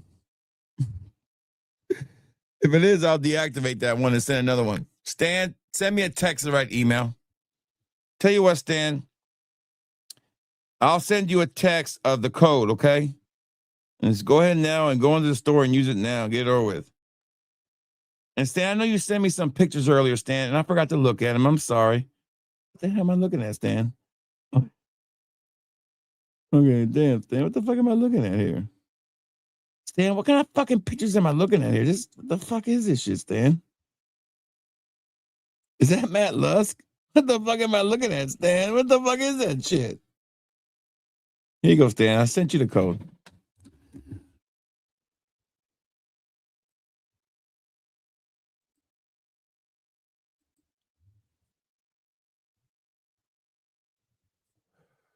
Yeah, that's what I look at it too. Yeah, I'm telling you, yeah, it's but see, mine was more of a sprawling epic over like 15 years, man. It was like 15, 20 years I wrote that script. It was about a group of friends, and the central character moves to a place, and all the crazy shit that I've been through that I know of. I met some crazy people in my life. I had some really crazy, unique friends. I had a friend who was in a car accident and got hit by a county sheriff or something. I remember it was in Florida, and he couldn't lift his arm up. And he was a straight asshole, by the way. When he got his settlement money, he turned into a straight asshole, by the way. It was the most funniest thing to watch. This guy turned into a straight asshole when he got $50,000. Like, that motherfucker thinks he's a shit now. He had this old Caprice. And instead of buying a new car or doing something good with the money, that son bitch went and bought a $10,000 car system and put it in his Caprice. Okay. And then my other friends stole it out of his damn car. Then he went and bought another one. And they stole that one and he bought another one. Well, anyways, he couldn't really move. He didn't have full movement of his arm. This is no lie. This is some funny shit. He would have to pick up his arm when Hip Hop Hooray would play in the clubs. Hip Hop Hooray. He'd have to go like this. He had to fucking pick up his arm and go like this because the motherfucker just hanged. Or when he would go, you'd be at a bar, he'd be like, "What's up, man?" And he had to pick up his arm and put in the fucking on the bar like that. But that wasn't the funniest part. He thought he was gangster as hell. Okay. I had a friend who was really, really in the gang life, and he was straight up really in it. And he loved fucking with people. And he was like, "Man, I taught my little kid how to stack." I was like, and my friend was like, "Okay." Like, who gives a fuck? You taught your little kid how to do gang signs? Ooh, you're cool, right? And he would bring his son over and we would have our smoke sessions. And this kid was like, 3 or 4 years old. And that room would be filled with smoke. And the little kid be in there just like fucking. And he would say, "All right, son, show him how to stack." And I was like, "Oh shit, the little kid's gonna show us how he can stack." And he's like, "Come on, itsy bitty spider." I'm like, "This motherfucker." He's like, "Itsy bitty spider." I was like, that's not stacking, man. That's a fucking nursery rhyme. You high motherfucker. And the little kid was like, kind of like stunted, like, he would talk like this. Like, I was like, that kid's fucked up, man. You gotta stop smoking weed around him, man. Shit. I mean, there's so many stories about people. There is. It's like Friday on fucking acid, man. That's why I describe it. Everybody has a movie, man. I still haven't found my movie that. There was a summer that I was doing something that there's a movie out there that really, no, maybe not to the level that these people were portrayed to do it in the movie, but the movie Spun. I felt like a lot of that movie sometimes back in my day. Spun was like crazy summer. But yeah, I still think there's a place for that movie, man. Travis Nudes. You can't smell. What's up, brother? Great to have you here. Yes, you did. Don't you worry, brother.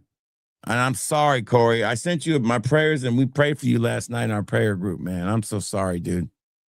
Really, really sorry. Brother, Merry Christmas to you. Y'all keep Corey in your thoughts, all right, man? That's the worst time to have anything happen like that. And we're sorry, brother. Don't you worry about it. That motherfucker settled out of court for that. Settled and took that money. Settled. Yeah. What's my opinion on Dylan Blue? I think it's basic and generic and overrated. I've owned it, but gifted it very, very early.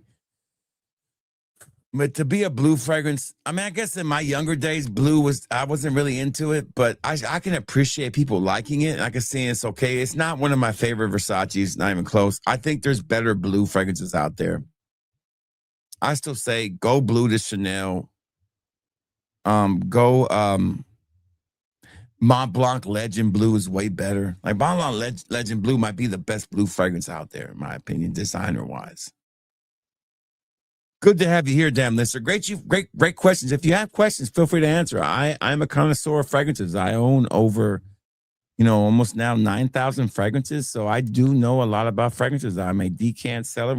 I'm a fragrance sample seller. If you have a question or if you want to sample some stuff, feel free to let me know.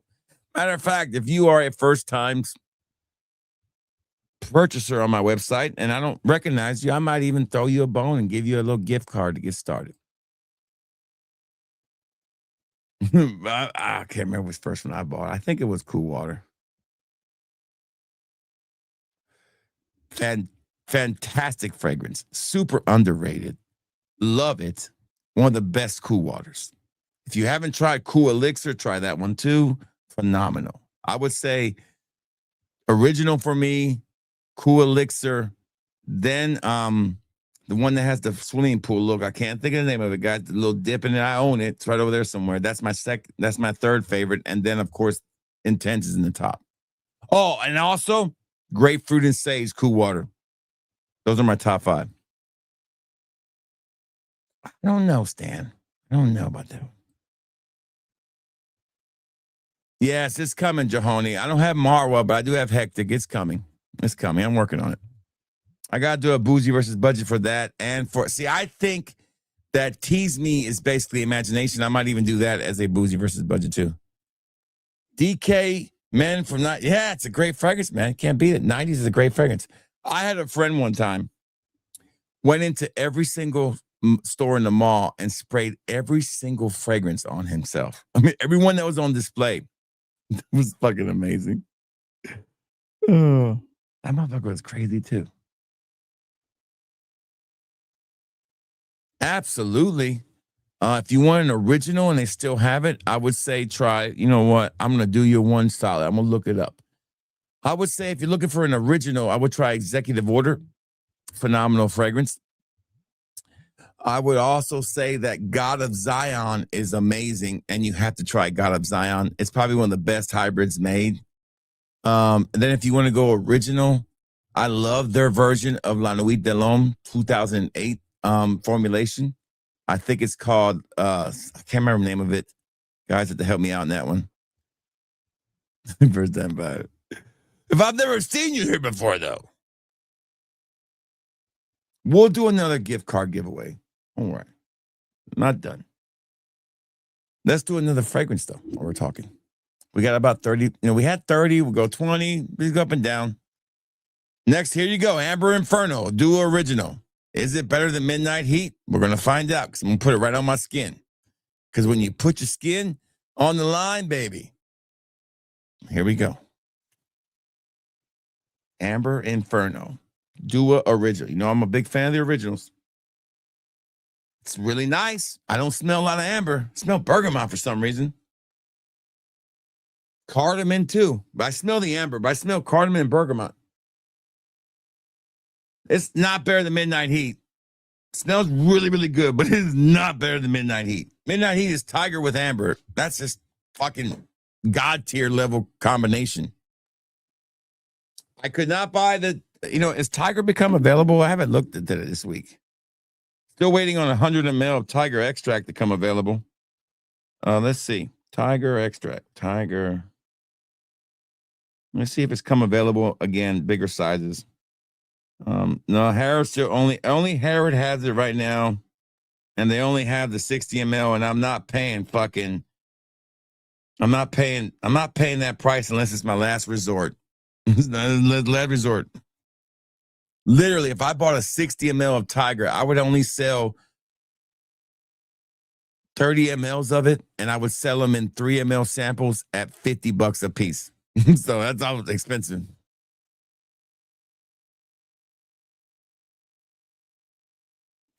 Well, I would, but here's the problem, Robert. If I literally, if I buy one bottle to try out to see how it would sell, I'm only going to sell 30 mLs of it because I want to keep. I'll sell 40, so I keep 20. Right? I'm going to do them in 3 ml samples only, and I'm going to sell them at $40 or $50 a piece. I mean, shit. It's the only way to get my money back. You know that would I would most maybe $35, 8 times 35, I can make most of my money back. That would be my rule. I would need a lot of commitments before I buy that son of a bitch, because I do want to buy it, but I got to think about the financial reasons for that. Juicy red berries. You do pick up on the berries. It's a nice fragrance. Don't get me wrong. It's very complex. It's not just an amber, fragrance. This is really nice. It's definitely one of their best releases of the year, and I can see why Azrael says this is a good fragrance. This is really good.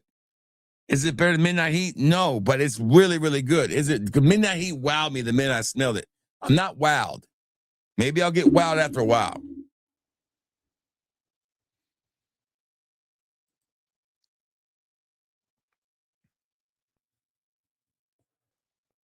It's a business. That's right. It's a business. It's not that I want to make it a business, but if I spend $400 some on a fragrance, I'm not doing the Louis Vuitton shit again. I lost my ass on every Louis Vuitton because I sold them too cheap. I sold those 10 mLs at $40 or $50 a piece. They should have been 80. It's just too expensive. That's why I'm not giving away the curly fragrance. I mean, it's $45. How much is that one? It was $45, wasn't it? It's $45 for a 10 ml. That's a fair price. If you can't afford that, you can buy a 3 ml. And I'm not buying another bottle until I see that one sell. I've only sold like 4 samples of it. I haven't made my money back. It's not that I have to make my money back. It's that I at least want to make enough back to where I can keep some of it, or I'll buy another bottle. I'll definitely do my most bought fragrance of the year list too. I would say the most I think I bought this year, the year before last, it was Soulja Boy. I bought 13 bottles of Soulja Boy last year before. I would say it's probably going to be Sunkissed Island. It's going to be the one I've sold the most samples of this year. I would say, as far as like bottles I bought. Now, if you want to look at like Middle Eastern fragrances, man, those Razazis, I bought so many, and I've sold so many Razazi samples. It's just like no brainer. Blissful sugar, blissful sugar. I think Stan gets a kick out of that. Here we go. Next one. I'm not trying to be racist. It just is what it says. Guava Darkness, okay? Guava Darkness. That's racist! I know. Don't blame me. I'm just a messenger. All right. Guava Darkness is another one of Born to Stand Out. Basically a dark resonance or leathery guava fragrance. Guava is becoming one of my new favorite kind of fruit notes. Little by little, I do like guava. So it's a nice note. This one's better than mango. It's definitely the same vibe. We're getting that Ooh Morocco vibe on a lot of these is what I get. This is like Ooh Morocco with guava. Best way I can put it. It's nice. It's nice. And, this is a 4 out of 5. I really actually do like this one. I like this better than Mango Darkness. Hey, guava's becoming a fragrance that I'm really starting to enjoy the note of. Guava Darkness, I give it a 4 out of 5. I think it's nice. I think it's definitely got a place. It's going to definitely appeal to people who like that kind of, oud style fruity fragrance. So you got cardamom, Madagascar, tangerine oud. There's the oud, Madagascar geranium. You got peony, rose, cipro, patchouli from Madagascar. They must love some Madagascar shit. Good to see one of our long times here. Long time, Mr. John Boy, the long lost son of Glenn Danzig. Mother, tell your children not to come my way. Tell your children not to hear my words. What they mean, what they say. Mother. Mother. I had this IROC Camaro. It was canary yellow. And I used to bump some Danzig back in the day. Devil's Plaything was my go-to. Devil's Plaything, a violin stone. I didn't know until my sister, my sister used to love the Misfits, and I hated the Misfits. I was like, fucking, and I was like, where the fuck do I know that? What? Fucking Glenn Danzig. I forgot that Danzig was in the Misfits. You ever see Danzig lately? That son bitch still looks jacked. Next one up is called, this is the Jasmine Crockett fragrance. It's called All Hail the Queen. Shout out.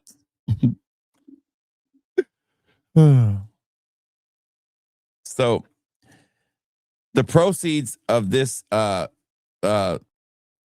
super chats proceeds go to Somalia tonight.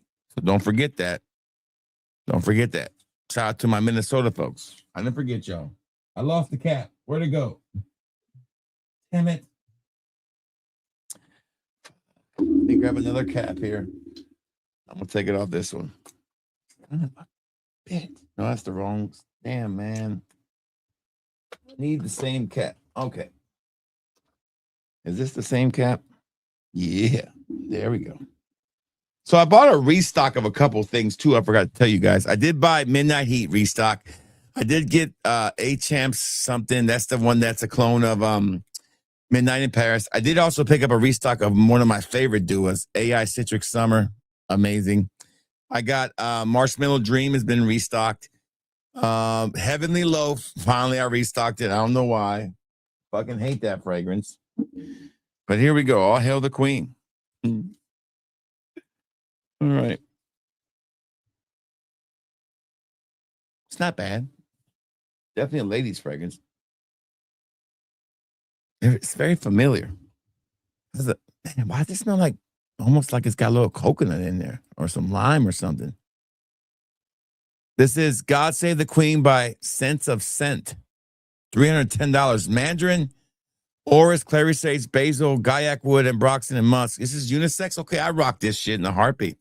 Hate the name, but I like the fragrance. It kind of smells like a little, it smells a little virgin olive water to me, just a little. I like it. That's a 4 out of 5. I think this is a nice, All Hail the Queen's a nice fragrance, man. That's really nice. I don't like the name, but I definitely like the fragrance.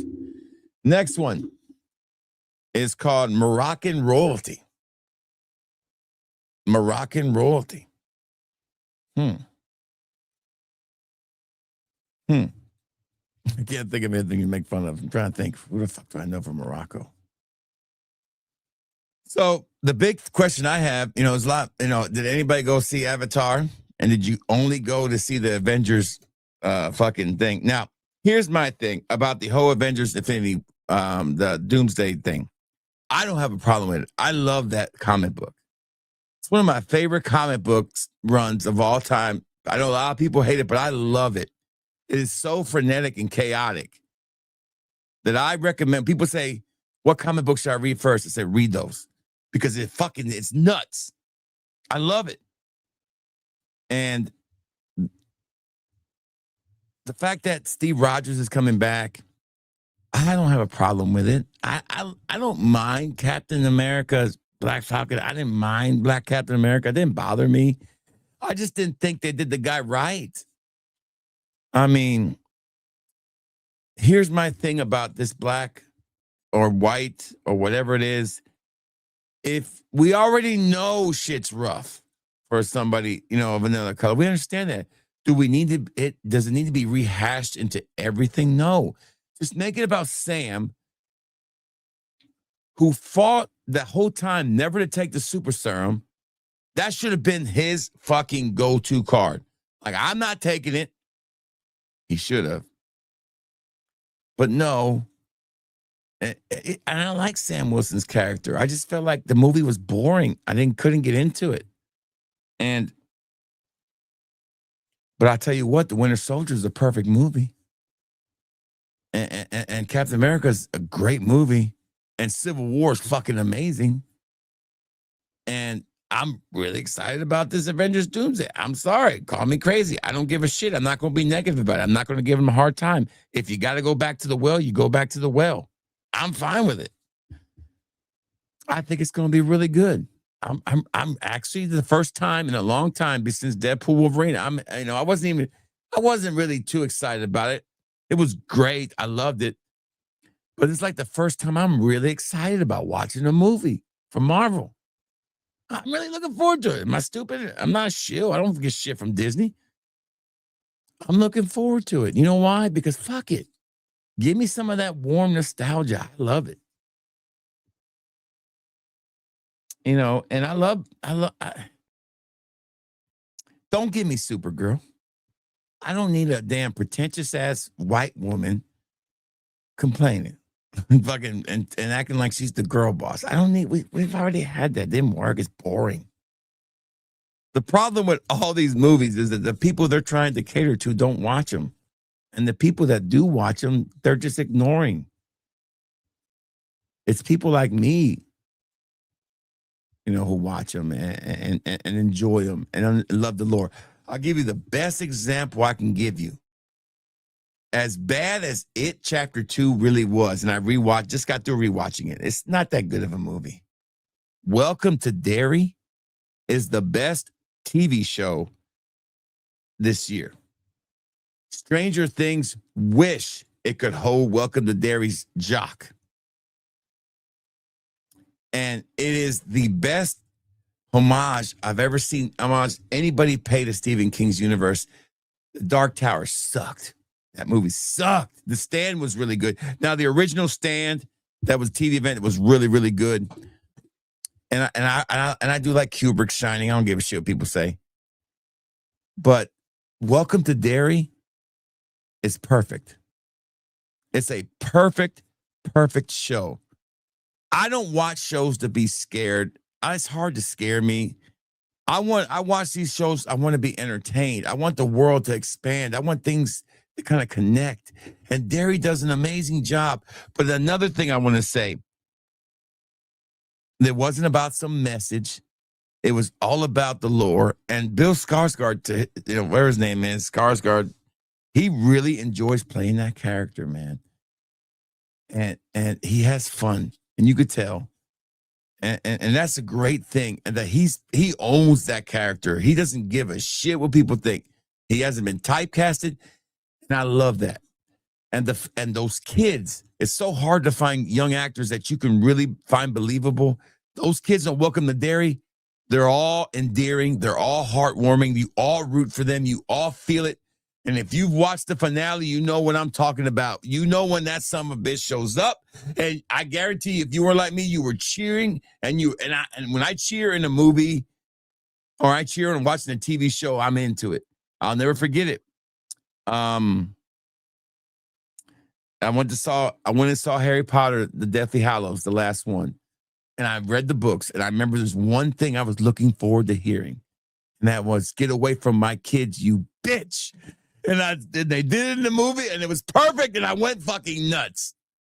Never forget that scene, because I was like, I could picture it. I couldn't wait to see it. And I love what they've done on Welcome to Derry. It's an amazing show. Moroccan Royalty. Sorry, I got off on a pop culture rant. I apologize. Moroccan Royalty is really nice. I do like this one. It's got a little bit of a warm vibe to it. What is this one, Stan? Moroccan Royalty is okay. This is a fragrance that I probably would be interested in owning. This is really nice, guys. This is a keeper. The Neroli, check. Orange, check. What is the note that I'm really picking up on here? It's the bourbon vanilla. That Madagascar bourbon vanilla is legit. That's a hit. It's a 5 out of 5. Yeah, I think it's pretty. I know Mira does his. He probably just AIs a lot of it, but Do It probably does that now too. Maybe, I don't know, but I think he's a quirky character. I'm not a big fan of his.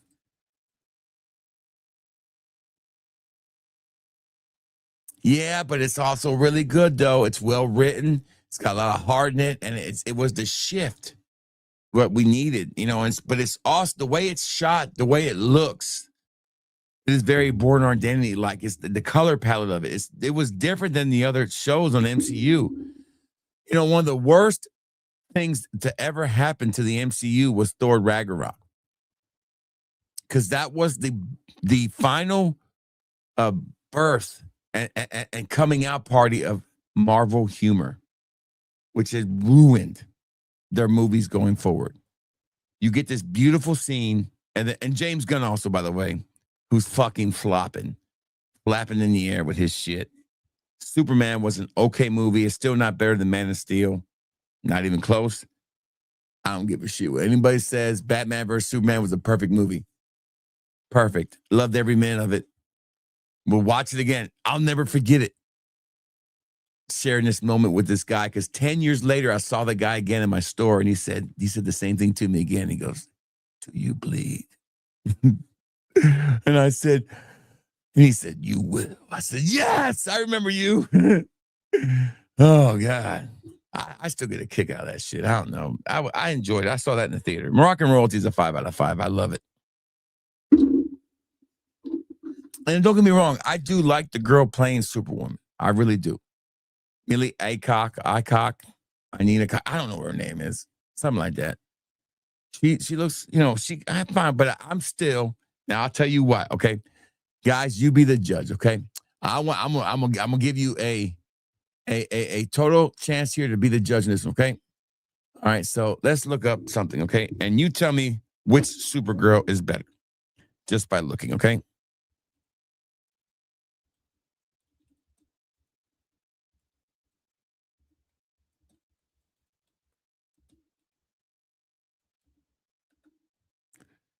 All right, let's compare them. Okay, I got images here. I'm sure I can show you. All right, let's look at these images. All right. All right, these are side by side. You tell me which one is the more appealing Supergirl. Okay.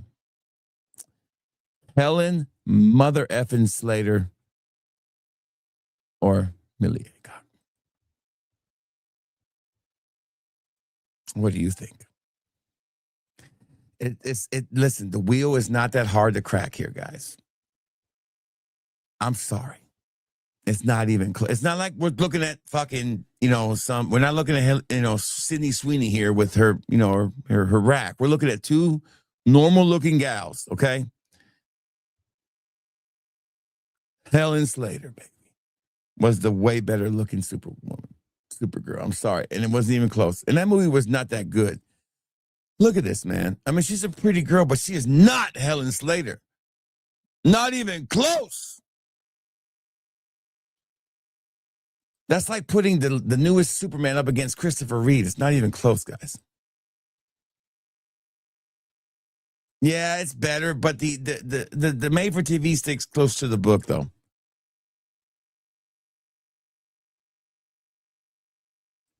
I haven't thought about that, but I should. John Boy, I definitely should. Listen, Chris, I think my favorite one, I don't know if you've seen Welcome to Derry, but the part where he fucking gets tricked into thinking he's back, he's like, "I'm a god." He's the mother gets pimp smacked. Oh, I love it. But I'm a fickle horror fan. Like I don't like everything horror. Like I'm not this guy. I'm a realist. I don't think Friday the 13th, Jason Takes Manhattan is a classic. No, it's a piece of shit movie. Okay, a lot of the Friday 13th were shit.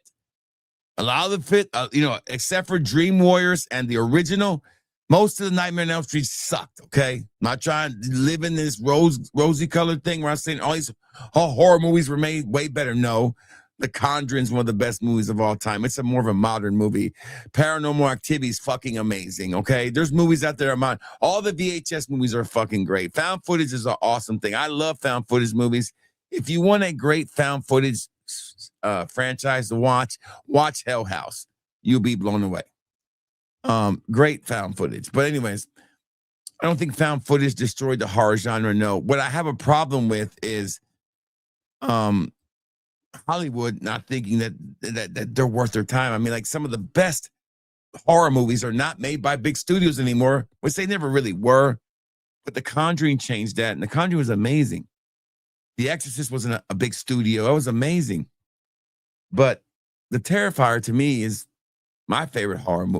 I don't call it horror. I call it like slasher gore. Not because it's very well thought out plot. It's just that the character being played by the guy is amazing. the facial expressions, I am the biggest proponent of practical effects. I love practical effects. Love it. I love watching Tom Savini's work. It's amazing. And then watch what they do in the Terrifier with that budget on the practical effects.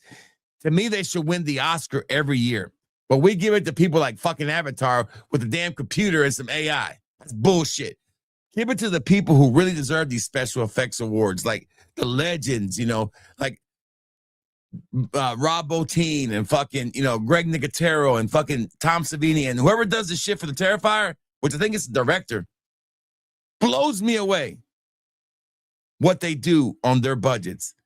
They make better effects than fucking big movies do.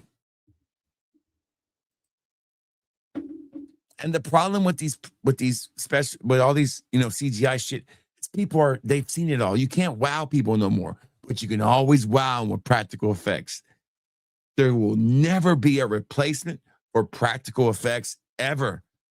There's just something about that visceral feeling of knowing that it's really happening to whatever that physical being is, and it's not generated by a computer, that really hits a different primal feeling in you.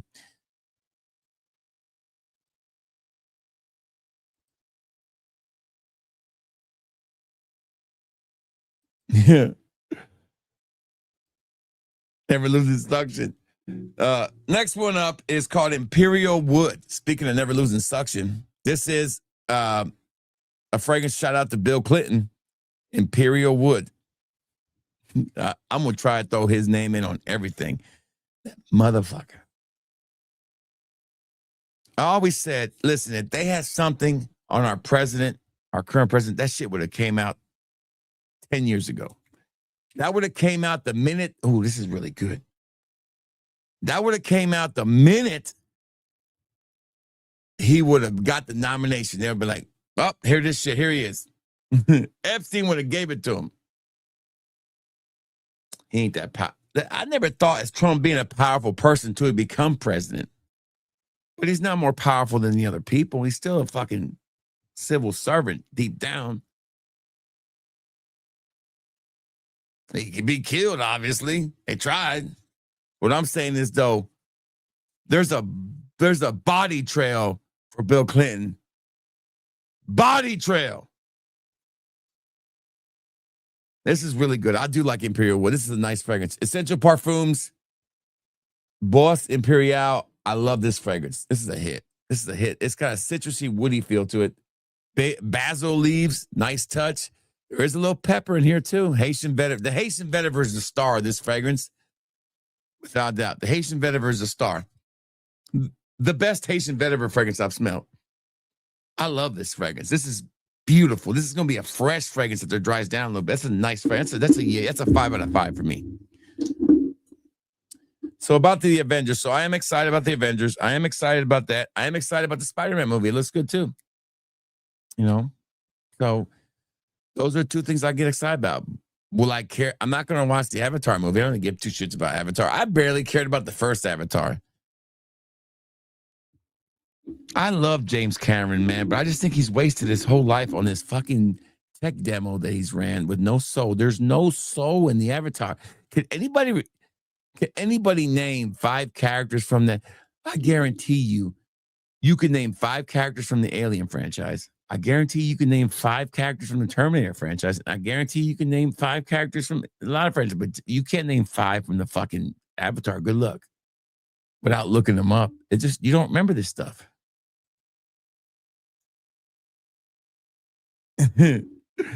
Depend on what you call felony charges, okay? Depend on what you call them. I understand what you're saying, but that's also CNN and MSNBC talking points. And I know we were smarter than that.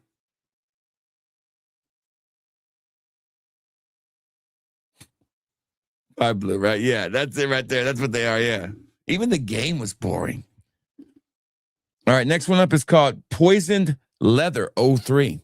I don't ever like fragrances that say poison in them, unless it's like a Belle Biv DeVoe fragrance. Don't trust a big butt with a smile. It's probably what they told Bill Clinton. He didn't listen. I'm on fire. Fucking Bill Clinton. I did not Touch that big booty Latina. You know, my mother said I'll never forget it, Mom. We were watching the Democrat debate. We were a Democrat house. And my dad always voted Democrat. And until Ross Perot was the first time that he voted non-Democrat. And it was Ross Perot. But then, Perot dropped out. And that kind of, but he still voted for Perot. And he then came back in. Can I finish? Can I finish? We're $3 trillion in debt, people. Come on. Seriously. Can I finish? Love Ross Perot. He was just a little too ahead of his time. Anyways, my mom looked at, my mom was like to look at, man. She'd be like, that's a good looking guy. Like, she used to love, her favorite baseball player was Bobby Abreu. Love looking at Bobby Abreu, boy. Like, I know why you like Bobby Abreu. Shit, Mama, I get it. I understand. But she said, Bill, that's a good looking man. He's going to win the presidency. And I was like, that motherfucker from Arkansas? I'm thinking as a little kid, I don't know any better. But I remember my mom saying Bill Clinton was a handsome man and he was going to win the presidency. Sure enough. Life was not terrible under Clinton. He was more of a moderate, what you would call today. Ugh, this stinks. This is bad. This is bad. This is bad, bad, bad, bad, bad, bad, bad, bad, bad, bad, bad, bad, bad, bad. Hell no, to the no, no, no, to the no, to the no, to the no, no, no. If you want to smell like wet underwear with rose, sage, and a little bit of cumin mixed together, then you wear this. And I'm not talking about the wet underwear on the sides. I'm talking about the wet underwear in the middle. This smells really bad, like a really bad odor. Like bad BO odor. It's bad, like, ugh. Not fishy, but still bad. That's a pass for me. That is not good. You can keep that one. This is from Pierre Goulian de Paris. Julia, whatever it is, shout outs. This is a terrible fragrance. Cure Venemen, Pierre Goulian. Pierre, you fucked up on this one. Pierre, man, this is terrible. Terrible. Mirth, honey, citrus don't belong together. This is a terrible combination. It's not unisex. It's for no sex. You're not going to get no sex in the champagne room wearing this. There's no sex in the champagne room. No sex in the champagne room. Absolutely, positively, no sex with wearing this fragrance. Yeah. Stan would know. He lives in California. There's underwear all over. Shitty underwear all over the sidewalk there. Next one. Forever a Lady. Okay. If you're going to call the fragrance Forever a Lady, this better not be some Hual fragrance. Let's find out. Forever a Lady. These are my opinions, folks. I'm just a messenger. You still can try all these amazing fragrances at fatboyfragrance.com. Fatboyfragrance.com, where you can buy 2 samples, get 1 free right now on most of our offerings. Free shipping in the United States on orders over $20. And you get a free samples with your order. I just throw them in. What do we got this week? Got a bunch of mirror images, some duas, some Middle Easterns in there, a couple of niches. We got some samples in there. Get some good samples. This is nice. I do like this. I think this is a designer fragrance. This is nice. I like this one. This is good. It's a lady. It's a classy lady. This is one you could take home to mama. You could take this one home to mama. That's what I can say. This is not a Hual. This is not Darcy working the damn parking lot of a truck stop. Okay? This is actually Evelyn. You met Evelyn, right? She's going to college. Her major is, she's a social work major. She still wears dresses to church. This is a lady. Fuck if I just made that up. This is a fuck, man. This is stupid. This is a 4 out of 5. It's a 5 out of 5. Fuck it. Forever a Lady. The fuck, man. And Khalif, don't miss. They make great fragrances. This is a hit. It's got Lise, Mandarin, Cherry. This is all great notes. That's how you do it. This is not how you do it. This is how you do it. And that's the bottom line. Next one. Luxurious spa day with Dua. Now, this is something I think some person requested and they got it made. It's their fragrance. I don't know. I don't fucking keep up with all that shit. I don't have time.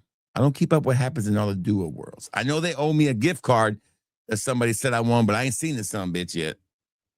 Must be nice. Luxurious day was about, you know what? I'm going to put this on my skin. See if I can get a luxurious spa day. Do I like a good looks? You know, I like people rubbing my back. I like my feet rubbed. I like my corns and my bunions taken care of. Oh, that's beautiful. Whatever the fuck it is, that's beautiful. I do like this. Weird how good this is. You can close your eyes and you can feel like you're in this nice, clean, vibrant spa. It's really crazy. That's nice. That's a hit. This is a hit. This is a hit. What can I say? Fuck. Who knew? Really nice, man. Wow. Everybody get the slow clap going. Fucking amazing. This is very interesting. Yeah. I can't wait to Stan give me the notes on this one. It just smells really unique. Stan, you gotta get this is unique, man. Let me see if my wife is still up. I want her to smell. Oh shit, it's 11:13. She's in bed. I'll get her opinion on this one. This is amazing. This is a stunning fragrance. Really nice. Like a celebration of Dua doing something for somebody. Wow. Luxurious. Dua's original luxurious spa day with Dua. Who knew?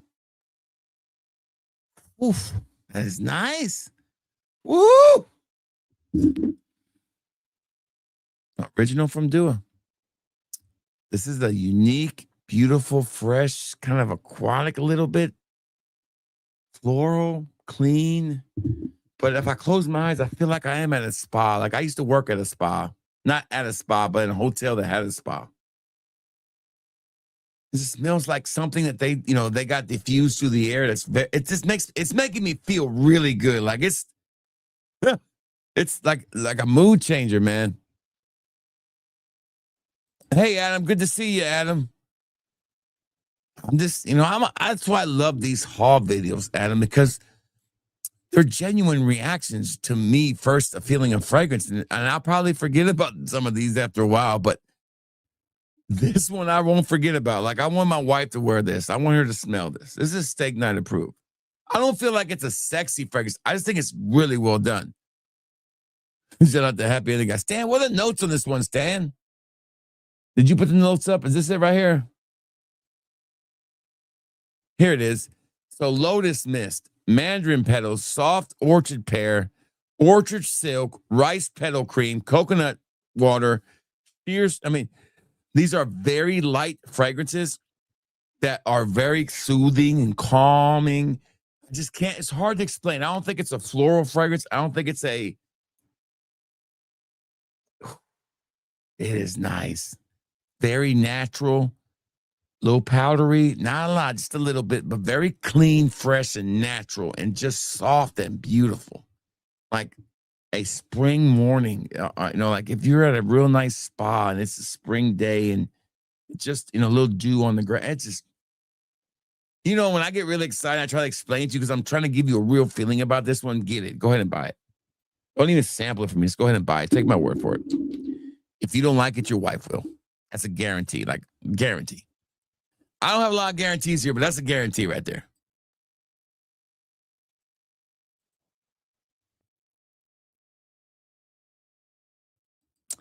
But this one, I think it's going to be the same regardless. Now, only thing my first impressions can't give you is performance things, That's about it.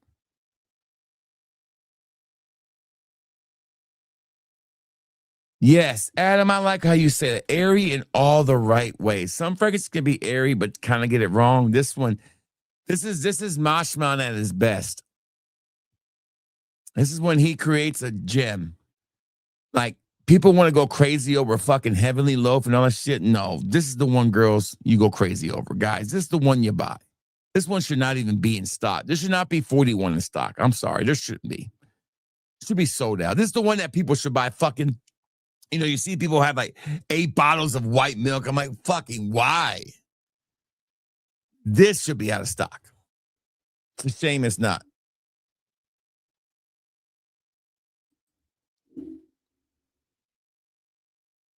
Man. Fuck. I mean, I could see good old Bill getting rubbed down to this smell. No doubt. I'll take a little bit more of that spa. Yeah, that came out British, though. Hold on. I did not have a luxurious spa day with Jeffrey Epstein. Fuck. Now we know why his wife had him killed. Shit. Now we know. Fucking. It's just like people that you see in life, you just know that, damn, don't be. Like if Hillary Clinton walked into my business, I'm like, fuck, this is going to be a nightmare. I already know. I mean, she didn't got to say 2 words to me. I'm like, fuck, I already know this motherfucker going to be rough. Ugh. All work and no fucking payoff. Ugh. There's very few people in the world that you can just look at and say, that motherfucker's trouble. Not trouble in like, it's like a fucking, this is going to be a damn high maintenance bullshit I got to deal with. Hillary Clinton has high maintenance written all over her in the wrong ways. Okay. Ugh. There's no more of a facial look that where's your fucking manager you could ever get than with Hillary Clinton. I'll never forget that shit she did, that whole damn that damn fucking speech she gave at that church or wherever she was in Black folks. I was like, seriously? Y'all gonna put up with that shit? Seriously?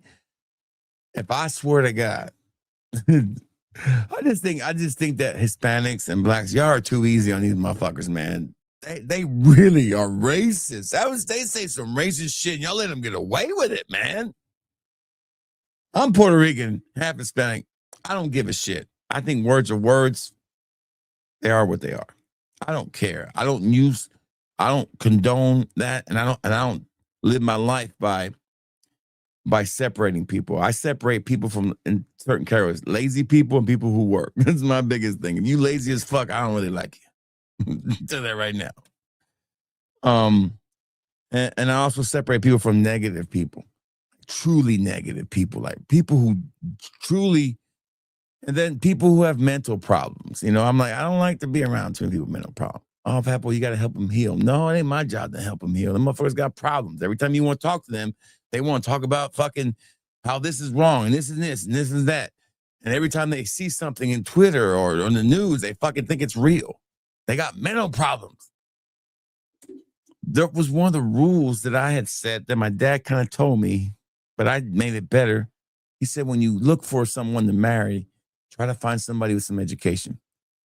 Not because you want to have a better job, but because people usually, back in those days, not anymore. I don't know what the fuck they teach people anymore.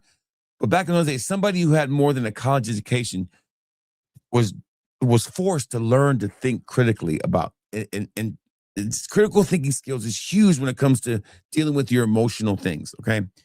So I wanted to make sure that I married somebody that had an education. So if somebody came up to my wife and said, I saw Juan, or I saw so-and-so with so-and-so, she'd be like, people without that critical thinking skills will immediately get emotional. Whereas somebody with critical thinking skills would be like, they'll think it through. I saw a lot of my friends marry girls who had no fucking brains at all, but she likes to party, man. I want a girl just like me. No, you don't. You want the opposite of you. You don't want to marry a fucking party monster. There is no way I would ever marry a girl who did drugs. No way. You know why? One person who did drugs is bad enough. 2 motherfuckers looking for drugs is a fucking nightmare. You name one fucking happy drug addict couple. They don't exist. We got to have that yin and yang. I'm not saying I was a drug addict, but I definitely did my fair share. So Thinking critically is so important to finding a mate. You want to find people who can think critically. You don't want, especially for you young folks, you guys are fucked. There's too much social media. Back in my day, if you wanted to run around, you could run around. I'm not saying I ran around. I've been faithful to my wife for 20 years. I'm saying, you run around back in the, you could get away with it back in the day. You ain't getting away with that shit no more. It ain't happening. And you're not going to get away from women just in general wanting to people wanting to destroy your life or be jealous of what you got. So they'll make up shit. So you want to have a girl who thinks critically about things, not emotionally about things. So don't settle for the girl with no fucking critical thinking skills, but she parties, she likes to go out. But guess what? Eventually you're going to grow out of fucking, if you still want to party and go out at 35, then you didn't need to get married anyways. What the fuck are you doing? Go hang out with Bill Clinton on Epstein Island. There you go.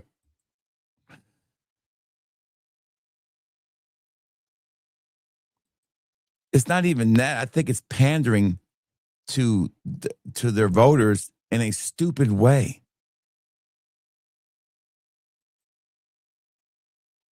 Abraham Lincoln was taking the biggest fucking risk of his life to fucking do what he did. But you never saw him talk any different. He talked like he was supposed to, and people looked up to it. But he stood for what he stood for. Just stand with what you stand for. Talk like you normally talk. If you went to fucking a Richie school, don't come to the hood trying to act all hood. You're not hood, even though you might be black. I'm sorry, I got way more hood in me than Jasmine Crockett does. I promise you.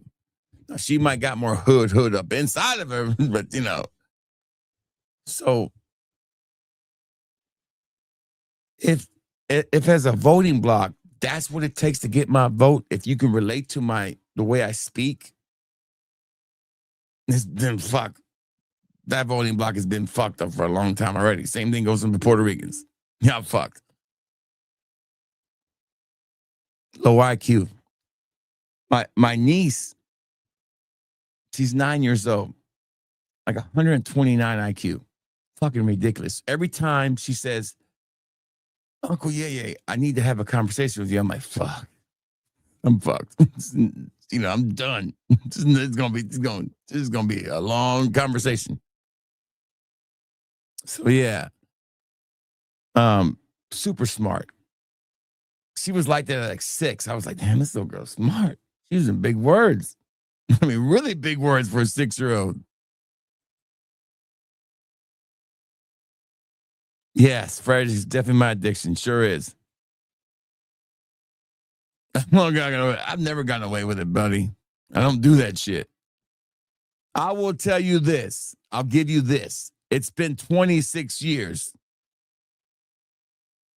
Let's just put it that way. I met my wife. It's been about 24. Let's say 24 years. I've been with my wife.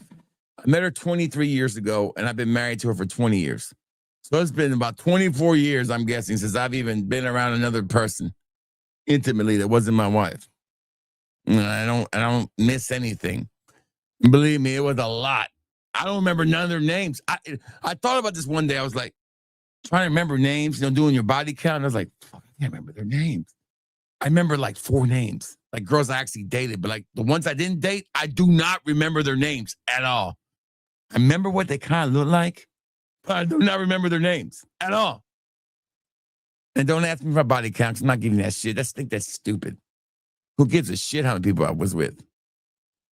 It was a lot.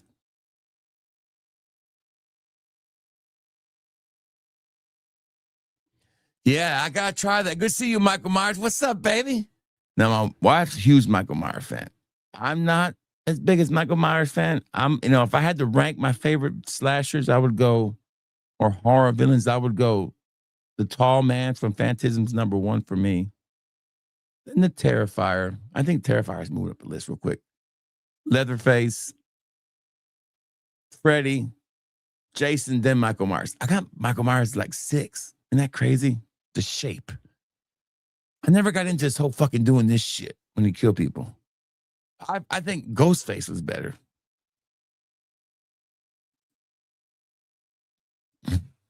More than that, shit, crazy. Pinhead was good too. I take that back. I take that. Pennywise is really good too. But Pennywise is more of a front for the real evil. All right, here we go. Cup of Kawa. Don't know what this is. Nobody bought a sample of it. Cup of Kawa. This is one of those doers I buy that eventually I'll sell a sample of it sometime down the road. Shout out to about the 30 people we've had watching this whole night. It's been a good stream. Son of a bitch.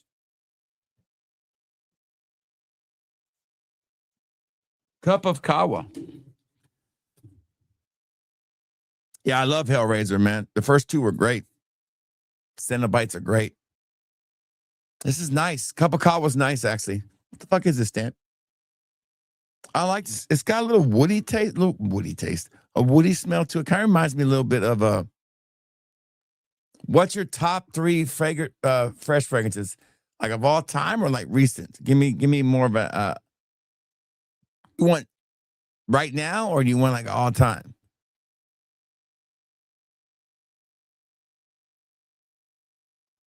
Okay, this is a good fragrance. This is nice. What are the notes in this bad boy?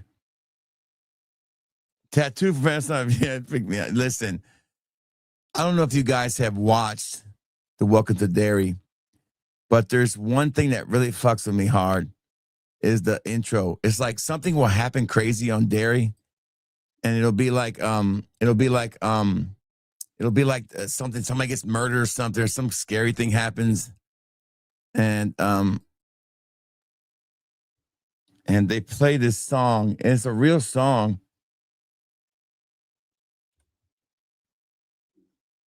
And here it is. I think this is it right here. Here it is. I'm gonna play it for you guys. Hold on. Fucking, it's one of the creepiest fucking intros ever. And it's the movie. I'll tell you, if you ever watch Welcome to Derry, go get your subscription to HBO Max and watch it immediately. Like when you get off the stream, you will not be disappointed. I'll probably have to trim this out after the video, but you can watch it now. Oh, like there's a fucking scene in the movie and he's like, "What's wrong? Do I have face on my face?" And I'm like, "This motherfucker's funny." Pennywise is funny as hell. There's also a scene where he's screaming at the kids, he's like, "Having a hard time with that? So long, losers." He takes off skipping. I'm like, this is some good shit, man. Funny as hell, but scary, deep, great show. Love how it connects everything. But that song is the best intro ever. All right, so yes. Tough. I would say hectic because you get more of a bottle. Trippy, right? Great fucking show, though. It does, dude. It's amazing. I'm just telling you, the show, if you ever watch it, what are you waiting on? It's the best show on TV. All right, so top three freshies I'm just going to give you of all time. Okay. That's a tough one here. Let's go. I'm going to go all designer freshies of all time. Let's go designer. Okay. And then I'll do niche and and that's how we'll do it. So let's go designer first. For me, it would always be top three freshies of all time. Now, I'm going to exclude anything that's like an elixir. I'm talking just original freshies, okay? All right?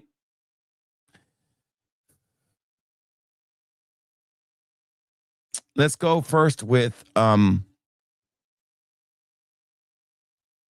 Robert Graham's Courage. Fuck, I love Robert Graham's Courage. One of my favorite fresh fragrances of all time. Robert Graham's Courage. Hard to find, but damn, it's amazing. That's a compliment machine. Next one for me. I'm trying to think because there's so many. I would say Legend Dylan Blue. Not Legend Dylan Blue. Legend Mont Blanc Legend Blue is right up there. And then I would say Issey Miyake L'Eau de Home, the original one. Those are some great freshies. Trey Fresh from Hermes, if you can get it. Oh, man. It's just so many, but those are three I would say I like. Niche, I would say Roja Isola Blue is like my favorite. I'm going to exclude Virgin on Water because this is too generic for like one picking. But Roja, I like Elysium Cologne as a freshie, but maybe not as much. Just so many. Okay, I got it. MFK's Aqua Universidad, however you say it, that's my other freshie, no doubt, on MFK. Any of the Aqua Celestias, those are all great. The originals, not the damn Fortes, just the originals, okay? And then for my last niche freshie, I would say, I'm thinking. Stuff I wear in the summertime that I have. I don't. It's not niche, but it's kind of niche to me. I'm gonna go with seamless, not seamless soul, but the original brass and soul from Zaharov's, their creators. There you go. There's some freshies.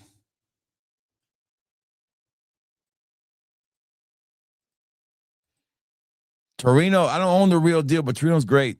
Tiger, yeah, but I don't think Tiger is a freshie. To me, it's a freshie you wear on summer days. Tiger to me is a signature scent, so it's on a whole other level. It's a year-round fragrance. You want to put in a freshie, yeah, but Tiger's not fair. It's like saying who are the best, hockey players that play it. I mean, who are the best forwards, or like some kind of hockey player who played at LA. You're gonna say Gretzky, right? Well, there's other hockey players, but that's a bad analogy. But Tiger's is not just a freshie to me. Tiger's a complete fragrance.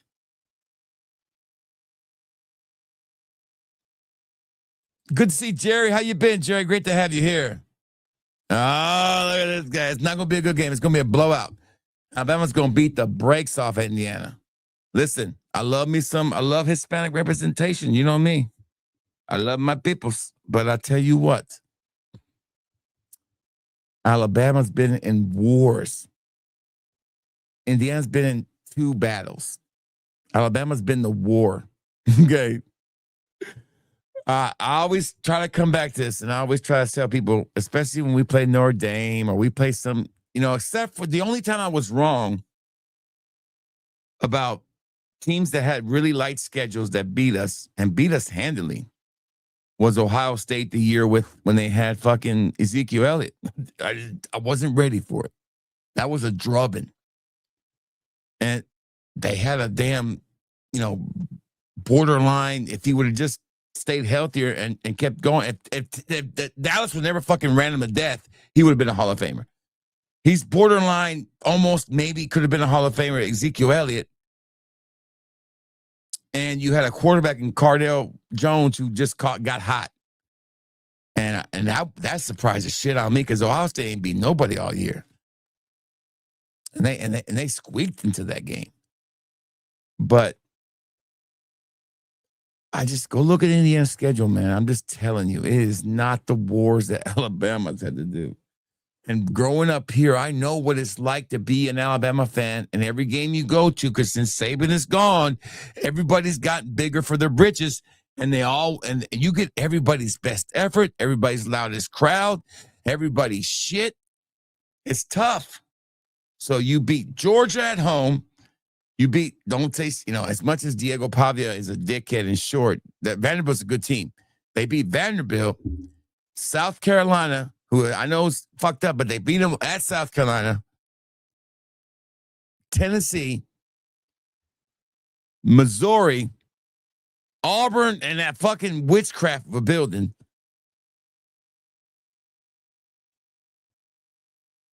Those 5 games right there does, and here's the thing that those games do, they fucking beat you up.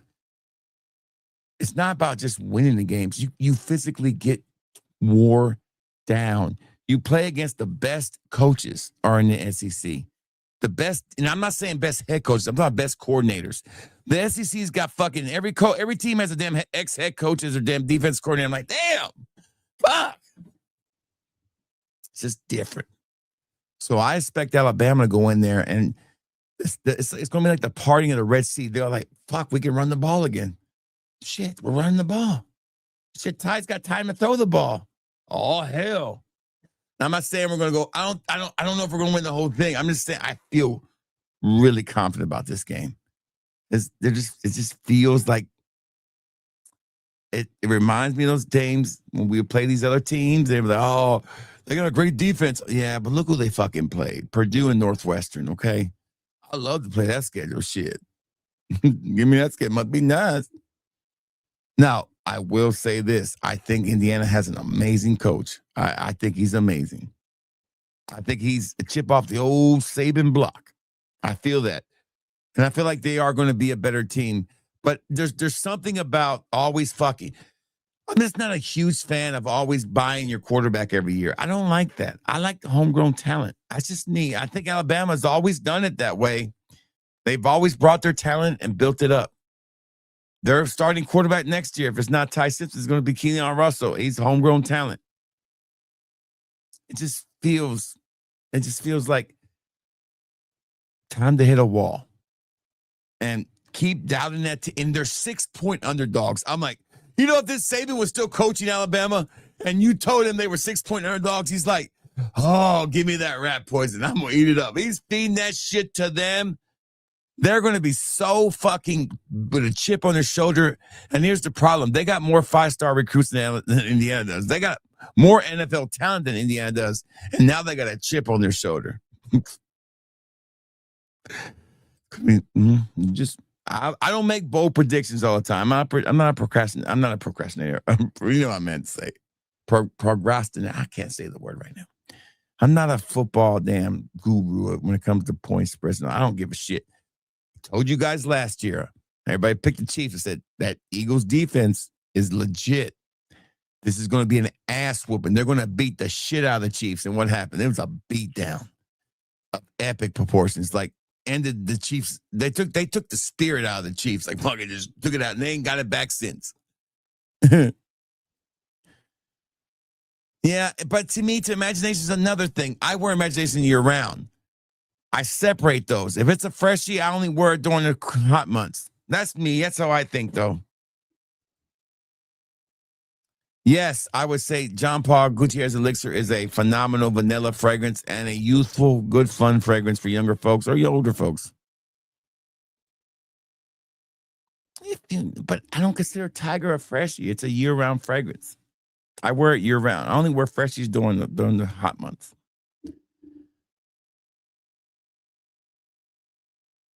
Yeah, the yuzu, yeah.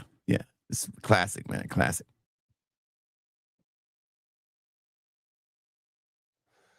Michael, there's a bunch of them out there, dude. I don't know about Latafa Kingdom, but I know about the ones I've tried, like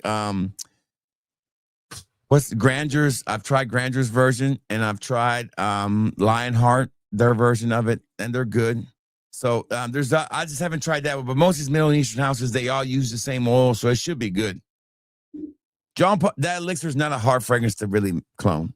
Tarathi Blue's great, but again, it's a Tiger. Do they have a version of it? Yeah, they do. It smells good. Yeah, it's not something I really remember. It's always hot in LA. Well, there you go. All right, next one. Kavakawa, I would say, is a 4 out of 5. By the way, next one is another 44 Shades of Santal. So did they make another one of these? Labo, whatever it's called. I know Labo is very popular with the celebrity crowd. I've just not been a big fan of the house. I think it's okay. I think they're overpriced, and I think they're kind of gimmicky in my way, but let's see. It's really nice. Don't get me wrong. But to me, all their fragrances, every fragrance from Labo, how we say, they all smell soulless to me. They just smell like an AI made it. There's no heart in it. None of them. They all just smell like assembly line great fragrances, but no heart. It's great. It's a 4 out of 5. It's really, really good. Really nice. So Santal 33, didn't they already have a Santal 33? I don't remember. You know, but it's nice. It's definitely a really well done fragrance. It's a 4 out of 5. I'm just not they're just soulless to me. It's just a soulless fragrance line. Next one up is called Echoes Between the Pages. You know, the echoes can be like, you know, how many times they saw Bill Clinton's name in the Epstein files. So there you go. Keeping it going. I wish do I have it on here? Do I have my rim shot on here? Where's my rim shot? Oh, I can't see if I have my rim shot here.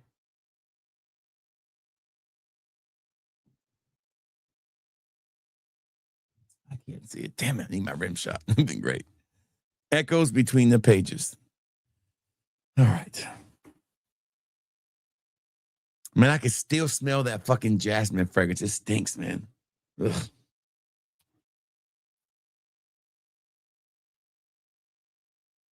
Pretty good. Yeah, I like this one a lot. It's very, very unique.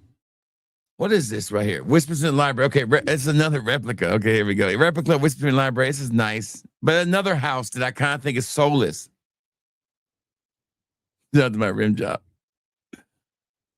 Oh, you need luxurious spa day. It's got even better. It's got even better. More of the eucalyptus now I'm picking up on.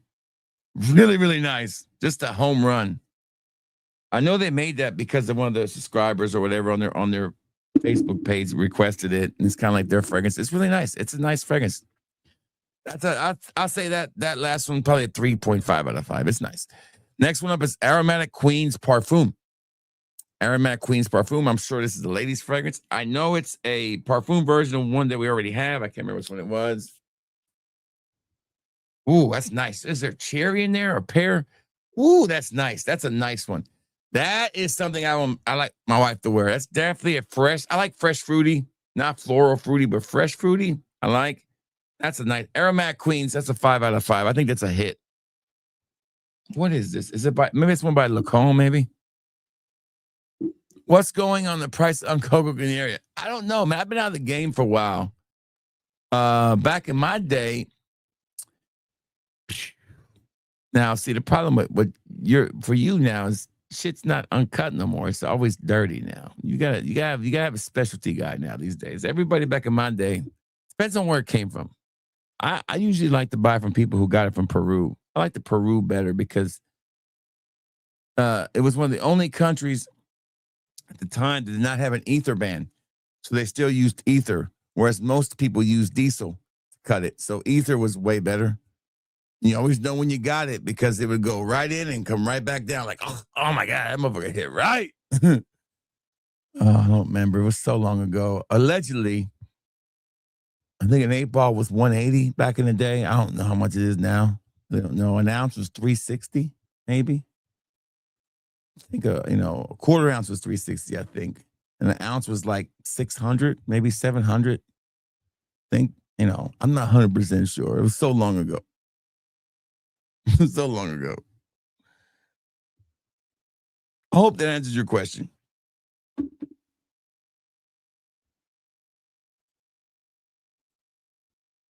Told you cherry. No, yeah, candy cherry. It's nice. This is a nice fragrance. Dolce & Gabbana's Parfum. That's a nice fragrance. What's up, Spence?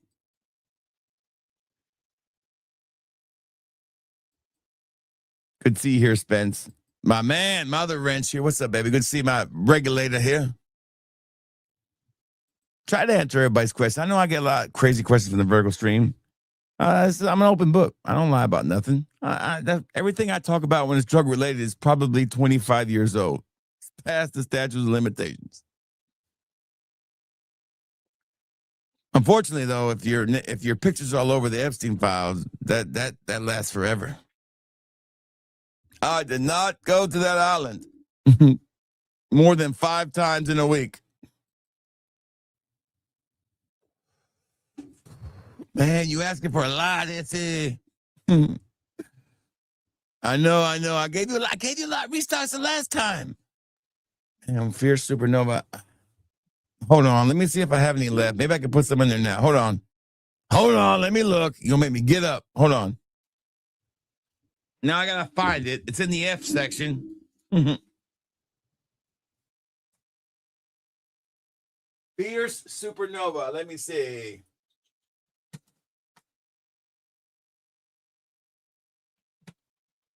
It's Fierce Cupbearer.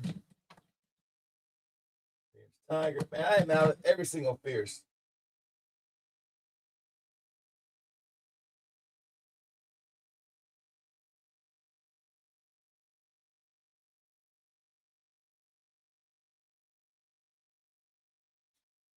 Yeah, I guess I am out. I am out of it.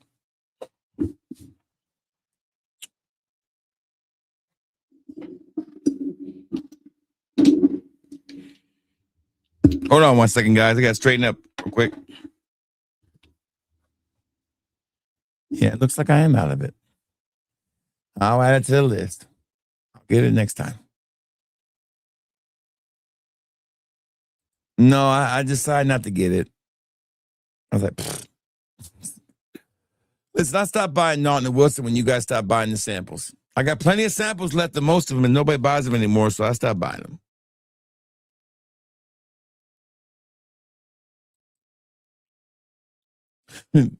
Pretty much. I actually remember the last time I ever done the yayo. I remember it vividly because it was a planned yayo trip. It was like a planned yayo experience. Like like an adult would do. It was like, okay, let's get it. Let's have a place to be at. And let's have all the fun tools, like the little bullets where you can fill it up and have your little one hitters.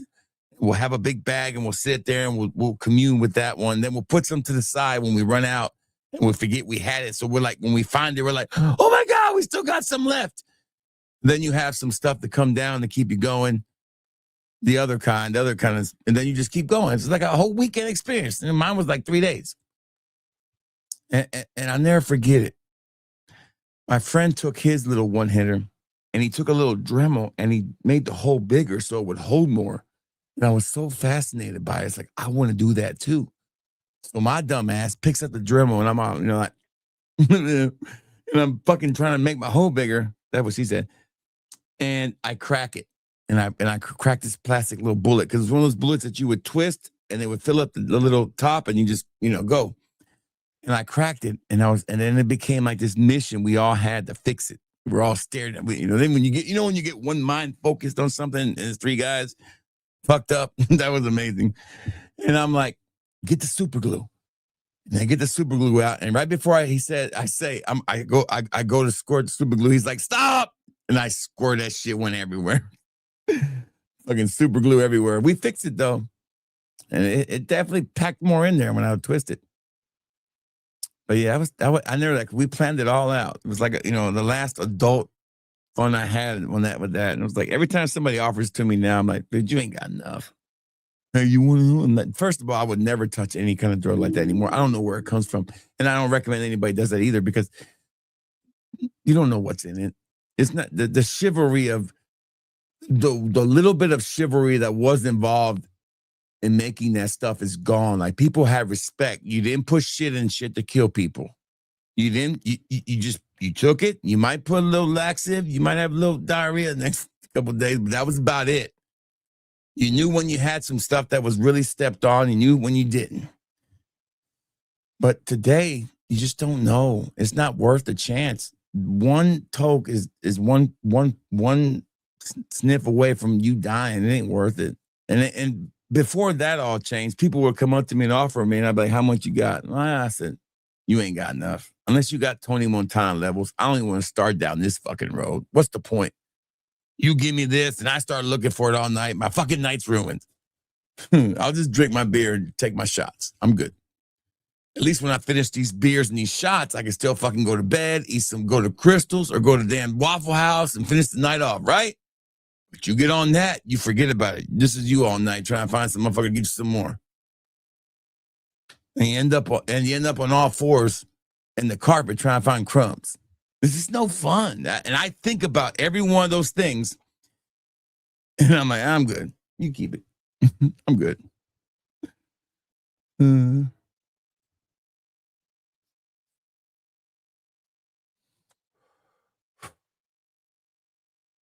You're welcome. You're welcome.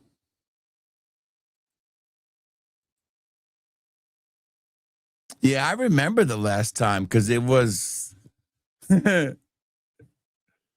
was 3 hours ago. I remember, man. I have a memory. I have a memory for certain things. I just don't forget because I enjoyed the moment. Like I think about these kind of things and I say that make a great scene in a movie or a scene in a script in a TV show. I think about things like that. I think one of my favorite, one of my favorite episodes in and the Entourage is when they took the shrooms and they went to Joshua Tree. I love that episode because I have been through experiences like that with people. And it's like really fun, but it's also very like crazy. When you get a group of people that you're really, it's no better feeling than hanging out with the people that you're the closest to, your friends, not your family, your brothers, your sisters, but your friends, your bros, your gal pals, whoever they are, and you get fucked up together. It's fun.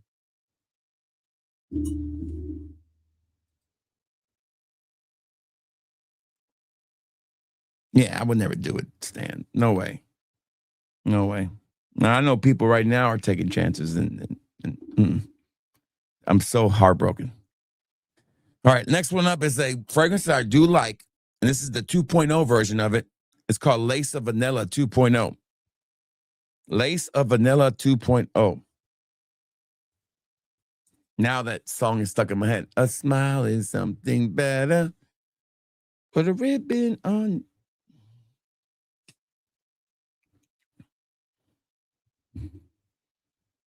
Yeah, it's nice. It smells like the last one. Don't smell much different. It's nice. I like it. It's a 4 out of 5. I already like this fragrance, but I think it's a ladies' fragrance, if I'm correct.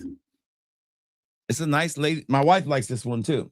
Definitely a nice fragrance. There's another one that they make that my wife is really excited about. I think it's right here, if I'm correct. And it's called, okay, here's the Christmas one. Okay, I've already done a video on this. I ranked all my Christmas duos. This is very bad. This is like, yeah, the Victoria's Secret vanilla one's nice. It's nice. I've only dated one girl who wore all Victoria's Secret. That was a long time ago, and I never forget it. So I said, I was like, I'm moving up in classy women now. I'm dating a girl wearing Victoria's Secret. I'm dating a classy girl now. Shit.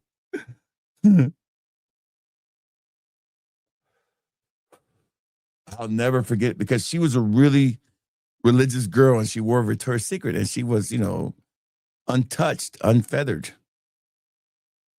And, I had to go to church with her, I went to this program. She went to this Methodist church and it was a big church and they would have these programs twice a year, their Easter program and their Halloween program. And they were like epic, like big shows, right?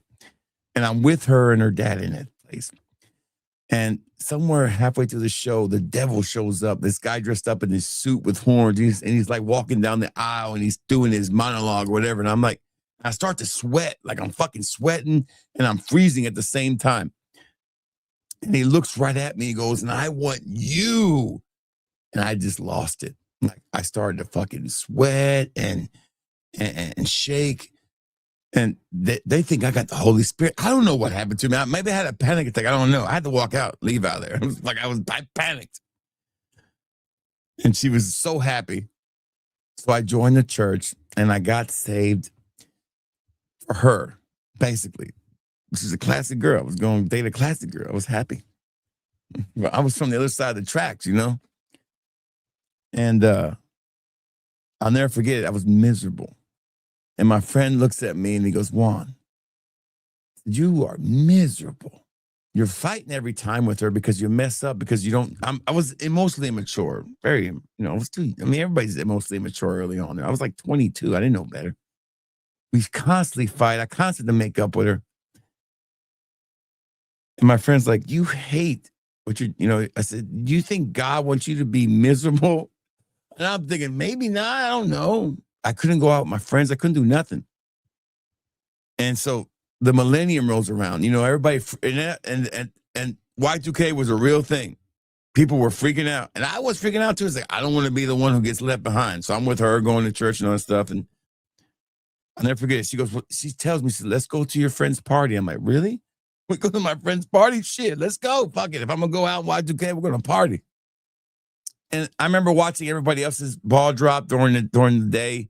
Russia, nothing happened. Everybody was still okay. No nukes were launched. So I think we started to realize Y2K was not going to be as bad as we thought it was. And we go to this New Year's Eve party, and then we come back, and then she's no longer unfeathered. Okay, I'll leave it at that. A week later, this is how much of an asshole I am. That's why I feel like karma has not really gotten me yet. Maybe one day it will. I broke up with her like a week later, Was it that? No. Okay, I dated her for another year. I'm sorry. I take that back. I dated her for another year. Then Christmas rolled around. I was miserable. And I broke up with her. I was like, first, everything. I mean, there's like weddings. Her dad's like planning to marry me in the church and all this stuff. So I'm freaking out, right? So I finally just broke up with her. I met this other girl and I broke up with her. And right before Christmas, and she kept showing me all the presents she was getting me. And I was like, damn, I should have stayed for them presents.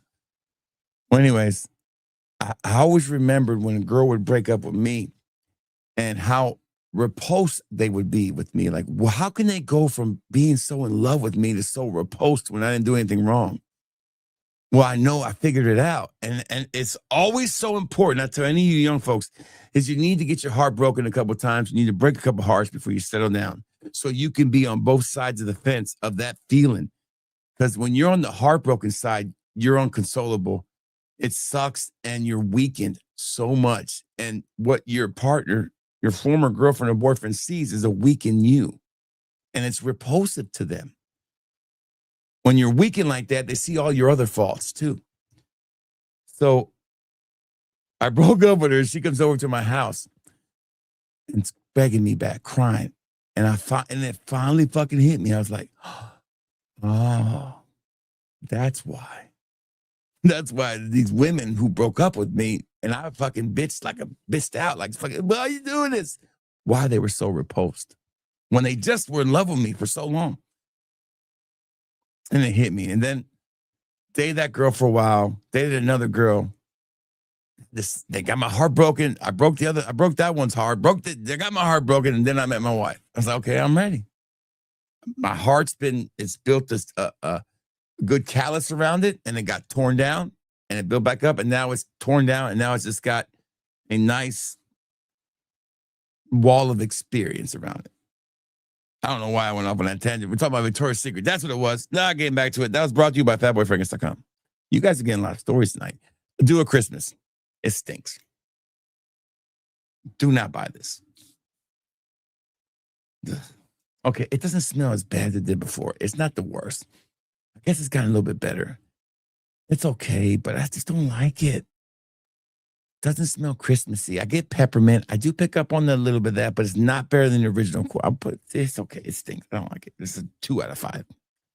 Doesn't make me think about it. I don't get any Christmas spirits. Yes, it was really good. It was good. Definitely was, Roboto. I like it. I'm not a big fan of the line, but yes, it was good. The day before that, that's right.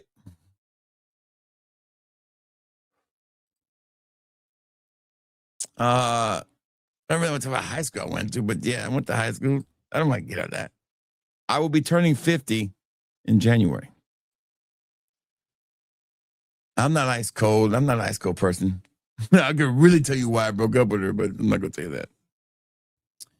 But I was, and I'll tell and I don't want my daughter to date 50 people, but when she finds the right, person for her, and you don't want heartbreak, and you don't wish that on anybody. But man, I'm telling you, for me, it worked. I'm not saying my wife has only really dated 2 people her whole life, me and her first boyfriend. That was it. I don't know how I got lucky. This one's just, my wife's an anomaly, okay? She's an anomaly. She's one of those rare ones, not good ones, rare ones. You know, when they say in the Bronx Tale, you get a good one, you get 3 good ones. You might get 3 good ones, but you only get 1 rare one. She's a rare one. I mean, that's just luck. Luck out of, she's never been bored with me. She's never grown tired of me. She still finds me just as attractive as she did from the first day, probably more now, to tell you the truth. She's super intelligent and a great mother, and physically tall, which I like. And just, people get lucky. Some people could be married for 30 years and be miserable. I have been married for 20 years and super happy every moment of it. I have little pet peeves, very few. Her pet peeve with me is I leave the microwave door open. Give me a break. Guys, you guys have been married. If that was the worst thing you did, you guys would just be tickled pink, right? That's the truth. And I'm not a bossy person. I don't boss my wife around. I'm not. It's like a, she's not allowed to say what she wants to say. She's, we're not. I'm not the boss. She's not the boss. We are together who we are.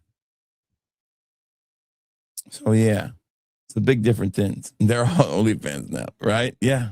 Like I said, and she got good credit. Yeah. I'm telling you, one of y'all better have good credit. Both of y'all can't have shitty credit. Yeah, it's different now, guys. I really don't know what to tell you. The women's attitudes are not shaped by their mothers or their sisters or their experiences with men. They're shaped by what they see on the internet.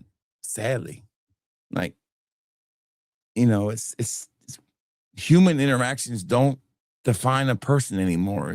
It's more synthetic these days. I know, right? I know. I'm just telling you. I think my biggest pet peeve I have for her is when she touches my clothes. Like, don't take my clothes out of the dryer. I'll get them. It's stupid, right? But hell, if she takes my clothes out and puts it in the clothes pile, I'll never see them clothes again. It's like you ever seen the show Fraggle Rock? Remember that big garbage monster that lived down there? That's what I feel like my clothes are. The clothing monster. My shit disappears. I can't find socks. Can't find my work shirts. I'm like, damn, don't touch my clothes. I'll get it out. Put my shit away. I like to wash my own clothes. Next one. We have two left, and I think the one right here is the one I was talking about. This is the one that she smelled the homage and she loved it, and I'm glad I finally made a clone of it. It's called Everlasting. I do like this fragrance. Very unique. Definitely one I like for her to wear. Oh, I like this one. That's a 5 out of 5 for me. I like when I smell the homage too. That's a very, very nice fragrance. Super nice. But the last one I say for last on purpose because this is a very, very popular saying, or what do you call it? Like a slang term that the young folks use these days. And I'm not talking young like 15 and older. I'm talking like fucking 8 or 5 to damn 12. It's very popular with the 5 to 12-year-olds, okay? 6, 7. Okay. So that my son gets a kick out of it when I say it. Sorry, I'm just trying to clean my mess up over here. Okay, so Everlasting is a clone of, I love the note of blood orange, man. It's a beautiful, beautiful note. What does this stand? Shout out to the 20, 30 people we have watching tonight. Been a nice, solid crowd. If you're not a member or not a member, I don't have clubs. That's one of my rules. We don't need clubs here. We don't need patrons. We don't beg for super chats. If we get a super chat, we get it. If we don't, we don't. I live off the YouTube ad revenue, and that's it. And what the website makes, and I work a full fucking time job. I have 2 full-time jobs, and I'm a full-time father and husband. That's what I do, and I make content. And I'm a Chippendale on the senior circuit. Shout outs. Demonic, right?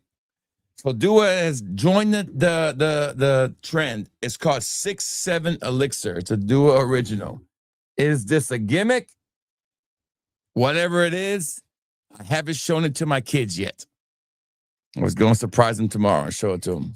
Now, my 16-year-old doesn't think it's as cool as my son, who is still up playing video games. This is pretty cool. 6-7 Elixir. It's going to smell like Broken Dreams and Roblox.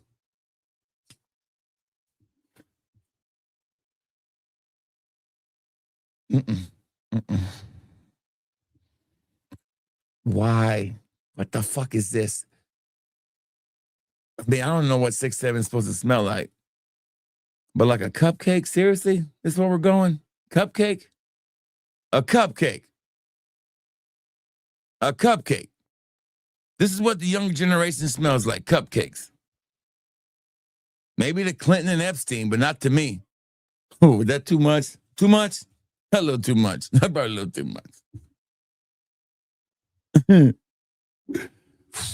This is bad. I don't know what this is. This has got candy on the front of it. It's like a candy cupcake with no candy in it. Just not good. Baked goods. You know how I feel about these baked good fragrances. I like my baked goods, but not on my damn skin. We got an order here. Damn it. Who just did another 18? Man, God bless America. Trying to get ahead on these orders. I appreciate it. So another great thing is right now, since I started this store, I'm sitting at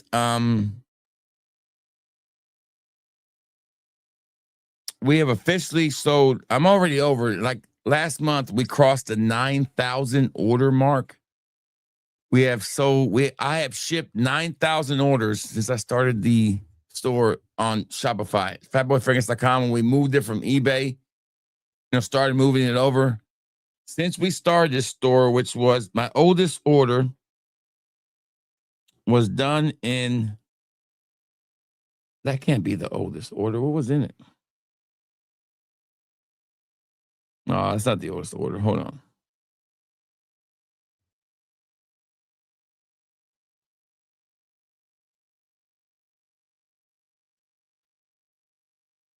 Here we go. Here's my my first order was done in August 21st of 2021. So we've had 8,000 orders, excuse me. We've done 8,000 orders since August 21st of 2021. The first order I ever did, wow, if that's correct, by these pricings, yeah, because this is how much the Duas used to cost, okay? Look at the prices on these Duas. $13 a sample, $11 a sample. I used to make a shitload of money off Duas. I had to change my pricing. But yeah, and it was a customer that has bought 28 orders from me. The next one, I'll never forget that week. Then I did an order for Tiger and some Duas and some Alexandras. But we look at the highest order, like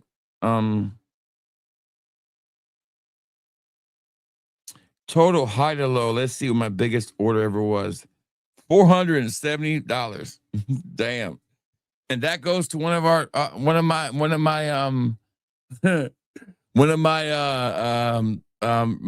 moderators, my wrenches. I think it's the only order. What was that for? No, that was something I sent you. No, that was an auction. All right. So a real order was done for $357 for 98 samples. That was probably the biggest order I ever did. I've done a bunch of $300 orders, 200. So yeah, so we've done 8,000 orders in that store since 2021. Of those 8,000 orders, I would say probably 98 to 99% are satisfied customers. And then you have that 1% of Ricardos. Fuck you, Ricardo. You know who you are, you son of a bitch. Right.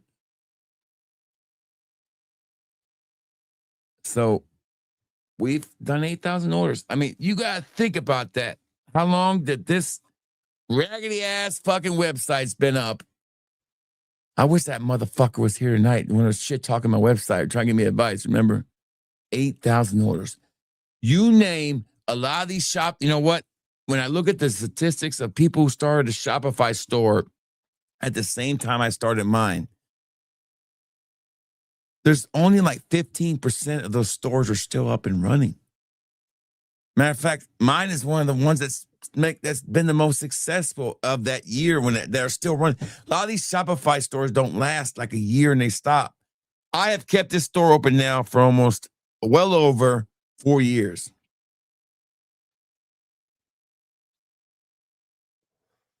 That's a pretty damn good achievement for what I can say for myself.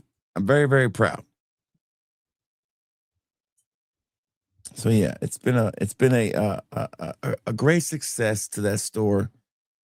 I've paid for everything I reviewed. Have I really done a really good job of managing it? Probably not. If I can't do better, yes. But I think the website looks very nice now. I think the Christmas theme has been, I think the AI has helped me out with that. I think it looks really nice. I don't know if you guys have visited in a while. I mean, it looks really good. I mean, I think it's very legible and easy to read at the moment. I need to refill a lot of my doers. That's the biggest crutch I think I have on my doers. But there they go. I mean, it's very easy to read. There's a new sexy dirty bastard. It's expensive, man. It's expensive. Very expensive.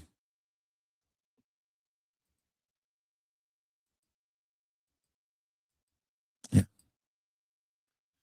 Very, very expensive. But yeah, the site's very easy to read. It's kind of got a Christmas theme to it. All the new stuff is on there. Got a little video of me on there. So yeah, I think it's a big improvement. I don't say so myself. Bill Carter was on the island with Bill Clinton. That's right. So, well, thank you. Thank you. Okay. Yeah, probably you're right. That's what the notes kind of look like. By the way, this is a great fragrance. You know, there's like little sneaky fragrances that are really good this year.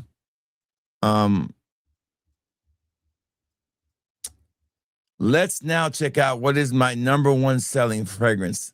My number one selling product this year on my website is, okay? I'll tell you that. I'll share that with you. I'm not going to put it in the screen because the Shopify page is kind of has a lot of stuff on there you probably I don't need to share, like people's addresses and stuff like that. Let's go to orders and then let's look up I want to look up no, I'm not orders, analytics. Here we go. Analytics. Okay, here we go. Analytics. Reports. Okay, let's look by let's do reports. Let's go back to analytics and let's pick out year to date. We are up 13% over sales from last year, which a lot of companies can't say that. So I'm very proud of that. We're up 13.2% from last year. Our conversion rate, our returns are up 70%, but that's because of fucking stupid shit. Our discounts are down 45%, which I'm very happy about. That means I'm not giving shit away. And my shipping charges have gone down 14%. I'm happy about that too. I don't know how that's even possible. I've paid over $3,000 in sales taxes because some states require it. But let's look at, I fulfilled over 2,200 orders this year, which is about on par from last year. But let's look at the biggest selling item. Most sales by product, $2,400 goes to mirror image fragrances. $1,800 to total sales by product. Here we go. Let's see what our highest selling products were. All right, so mirror image, I have sold close to $3,200 worth of mirror image samples. Now the Duas, I'll leave out of it because you look at my Easter Dua restock sales. I've done $989 worth of sales on one release. 900 on another, 862 on another. It kind of adds all up. But here the Z creators are the most ones sold. Sun-Kissed Island, $862 worth of sales. That's nuts. Okay. I bought 4 bottles of Sun-Kissed Island. Okay. What were they? How much was Sun-Kissed Island? I can't remember. I think the first 3 I bought were $149. The next were $169. So that's $300.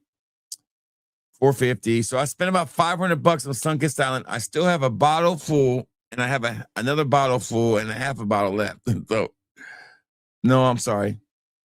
1.5 bottles left, half to sell, and still a full bottle. And I have sold almost $900 worth of Sun-Kissed Island.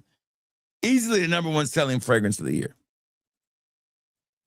Coming in second is House of Siage Superman. I bought 2 bottles of that, and I've at what were those $500, and we've made $813 off of that.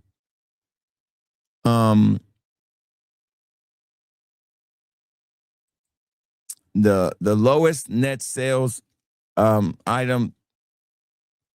Let's do by the lowest sale one. Let's see. Okay, was Lamar in the Navy. I sold 1 sample of that for $12. Everything else is pretty high, but let's just go non-Dua.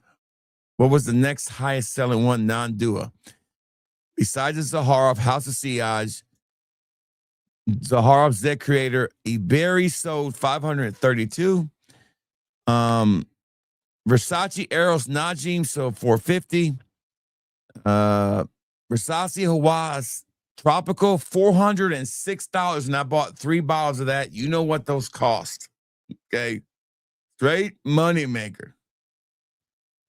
Roja Dove Parfum, I got my money back out of it.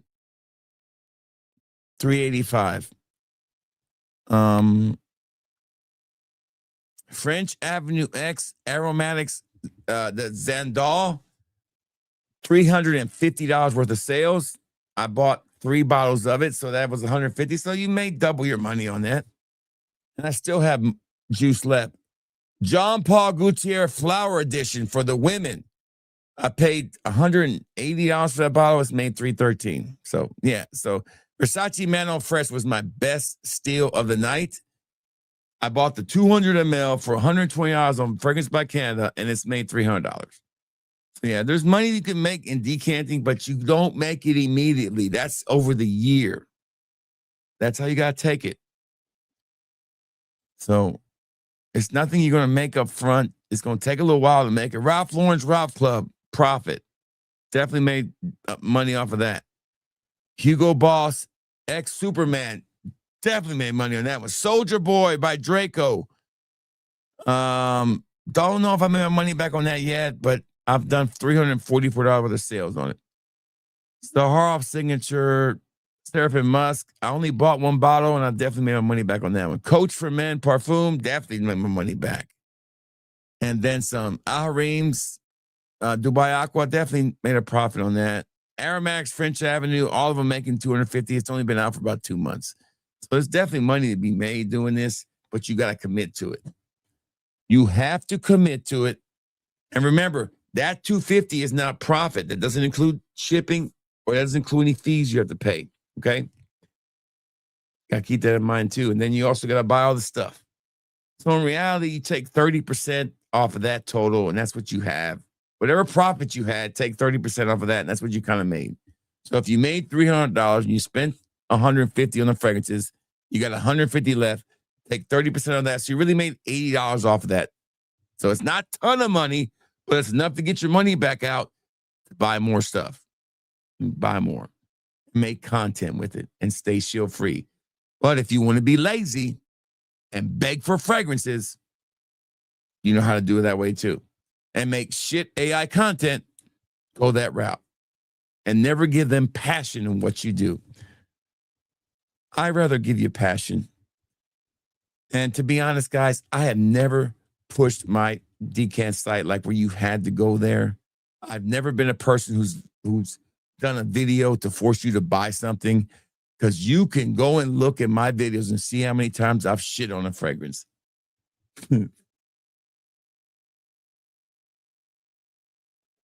But I could definitely tell you one thing about the new Curly fragrance, okay?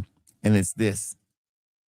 She has not recovered from the bad fragrance that she put her name on the last time. When that original Curly fragrance came out, I sold those samples out immediately. I had to buy another bottle. I didn't even have the first bottle when it was sold out. I had to buy another one. This one, nowhere near it. I won't make my money back on that one. I guarantee you. People have lost faith in her when it comes to her fragrances. Her fan base is not going to be big enough to carry this. She has a lot of making up to do. She can't make another challenging fragrance. If she does, it's done. I don't care how many fucking old booby Ericas you put out there. I don't care how many fucking people you send the bottle to. I'm waiting on my email to show up pretty soon saying, we'll send you a free bottle. I'm like, no, I'm good. So my thing is this. Yes, you can hurt your brand and your name with a shitty fragrance. Yes, you can hurt your name and your brand by doing drama content on live streams like Mr. Smelly did. Mr. Smelly was okay, but he's making fragrances. Yeah, but he is never going to reach the level of where he wanted to be with his channel until he ran into the fucking muck. I don't think what I do runs anything to the muck. I think I give you passion. I talk about life. I talk about love and trials and tribulations and my life. He never gave you none of that. He wanted to show you other people's misery and try to make $1 off of it. And he thought he could be like the next Howard Stern of Francom, and he wasn't, because he frankly just wasn't entertaining enough. And every time he would do something, it kind of came off cheesy. I don't watch his content, but I know I was one of his favorite people to fucking pick on. I was the first. I was that. He will never. He never really would ever say anybody's name. That's why I never respected anybody like that. If you're gonna make fun of people, you better fucking put your name on it and put their name on it and say, fuck it. Here's where I stand. But he had this little silhouette or like this fake person that was supposed to be me with a ball cap and shades. Like, I knew what he was doing. Y'all have seen it. He brings that with you, right?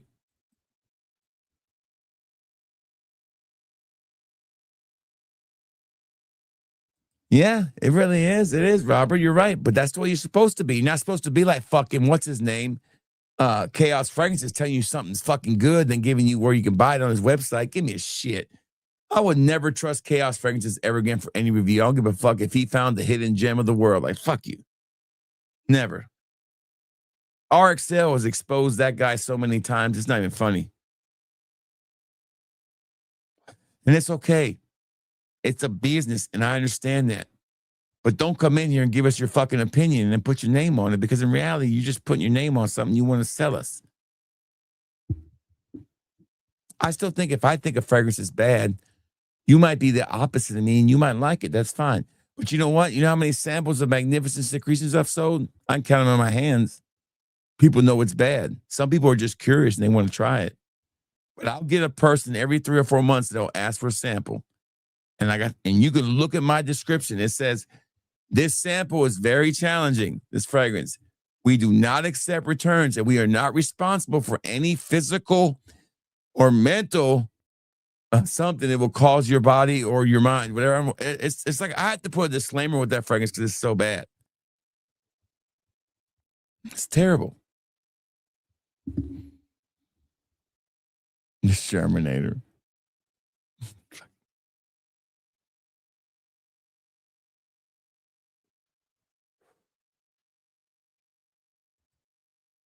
You know, it's funny. I hear people doing what I'm doing, trying to do what I'm doing. They do it for a little while. They get a little success, but then they realize, oh, I got to keep buying shit. The problem with doing these Middle Easterns is you just can't fucking stop and pick out hot shit and choose, but you got to buy them all. I don't even buy them all, but I try to buy at least 20 Middle Eastern fragrances a month, and a lot of them don't sell. Don't get me wrong. I got a shitload of Middle Eastern stuff over there that ain't been sampled yet. But eventually, people, all I need them to do is to buy 6 samples of the bottle, and it's paid for. So it's a low risk opportunity. Now, my problem is buying a fucking Louis Vuitton and getting stuck with it. Then I'm like, damn, I'm never going to wear it. Hell, shit. I might wear it once or twice, but I don't ever wear a fragrance a lot. Same one. So I don't even have my top Middle Eastern fragrances that I sell are like Rosati or French Avenue Aromatic X and Dumont. I sell a shitload of Dumont. Nitro Red. I've sold $234 worth of samples. Drake's Better World was worth me buying. I made $228 on that one. Valentino Rome, Central Obsessions is starting to catch up now. $316. Afnan Tarathi Electric. Bought 2 bottles of that. Made some money. City Rhythm doesn't make me a lot of money. Sometimes I get some out of that one. But Kenzo Por Home EDP. I have bought I think 2 bottles of that, and I made $340 worth of sales on it.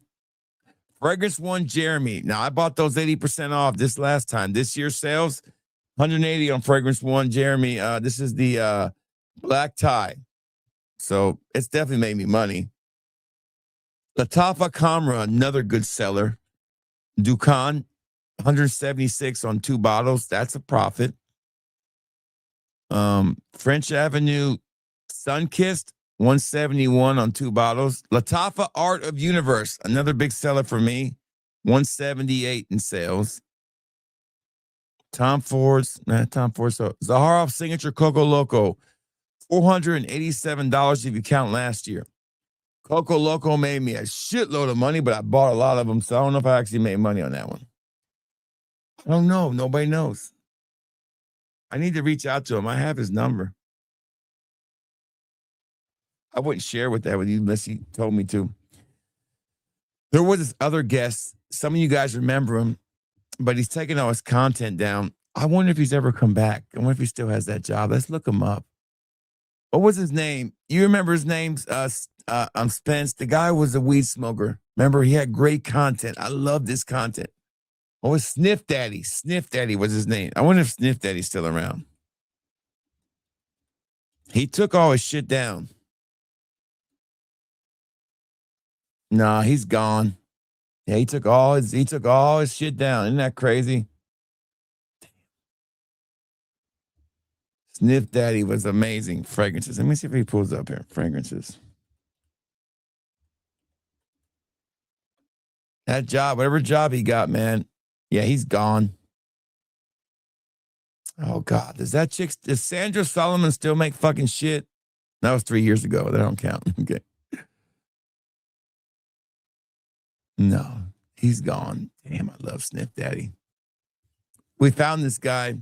Right fucking now. Yeah, right fucking now. That was the shit he said. Right fucking now. Oh, he was a gold mine. He was great. That was one of my favorite live streams I ever did, man. Remember that one time he told that story? He kept going, and I was like, damn, that motherfucker's so high as hell. He would shoot these reviews from a dispensary.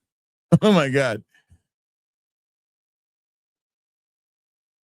He was a character. You're right, Spence. He was amazing. And, he emailed me and said, hey, man, can you take down those live streams? I'm trying to get this job. I was like, yeah, I'll take it down. I'm not going to tell. If you call me and you're in my live streams, you say, hey, I'm going to take it down. I don't give 2 shits about the stream. I care about you. If you're trying to do something, I should be. If you come on my show and you're my guest and I don't respect you enough to say, hey, I was not happy the way I looked on there, I'm going to take it down in a heartbeat. That's what a human being will do. But yeah, he was great. I wish I might have some of those. No, you know what? I could look. Hold on. Like I'm gonna see if I can load in the StreamYard here real quick and see if maybe, I never actually really went looking, because StreamYard records your streams, but I stopped, I don't delete or pay for extra storage. So I'm gonna look at my past ones and see if I can get lucky. Can I search in my past? Let me go back here. All right, so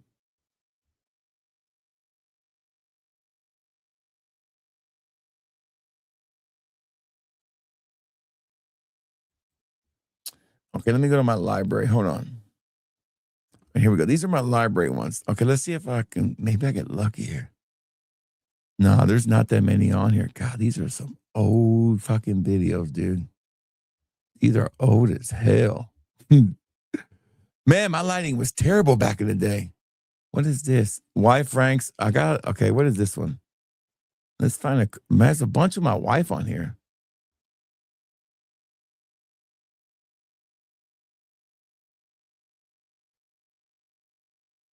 Sunday frag chat with the wifey. I guess. I don't know. I'm trying to see. These all I got my wife in there. Why isn't did I only keep these or did it just keep these? All right, so let's see. There's one from 20. 23. I guess this is all 2023. I guess I deleted them all. Huh. This can't be all of them.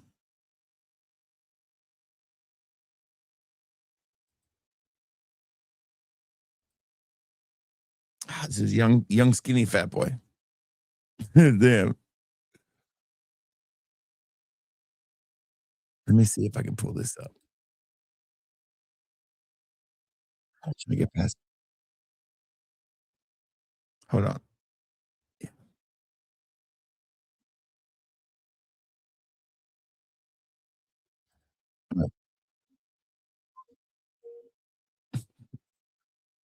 Let me turn this down. God, this is loud.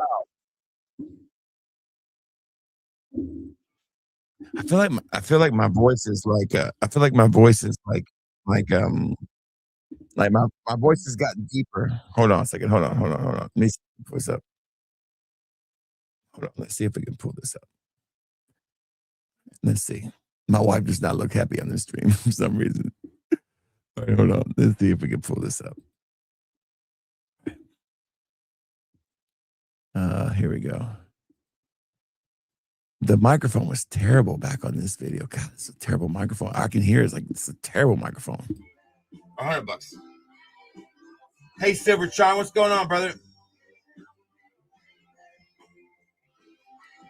That's what we had the camera facing the other way, it looks like. Yeah. But there's only like a handful of them on here. Like, this is all I can find. I guess I deleted them all. Sunday Night Frag Trap, First Impressions on New Duos, Hual. That's all of them. I don't know. That's my complete library. So if I select all, yeah, that's it. Shit. Okay, it's only 20 on here. Okay, there's only 20 of them on here. Okay, hold on. Best and worst in Fragcom. What was this? Okay, damn, I had a bunch of people on this stream. Shit. Yeah. I gotta be careful because I play music. I only forgive one person because they are all over the place, and that's Joe Anthony, because I met Joe Anthony. I know what kind of person he is. And Joe is not going to burn bridges, a lot of bridges for the most part. Now, if it's too egregious, he'll definitely burn the bridge and walk away. Here is Chaos Fragrances, Fresher Summer Edition. And Max. I hated that microphone with a passion. I hated that microphone. It was the first one you get. That's when you always buy yourself. It's like a blue something. I don't know what it's called. Blue Yeti, maybe. I don't know what it's called. But yeah, that was me, Duncan, Arxel, and somebody else. I've been doing this streaming thing for 4 years now, where a lot of these YouTubers who are fragrance reviewers, they do the vertical stream. But here's the deal, guys. I enjoy cannoli, and very few other people have been doing this a lot longer. Maybe not as successful because we don't sell out and we don't beg for shit, or we don't make it look too glossy. But we've been doing it a lot longer than most people. Hands down.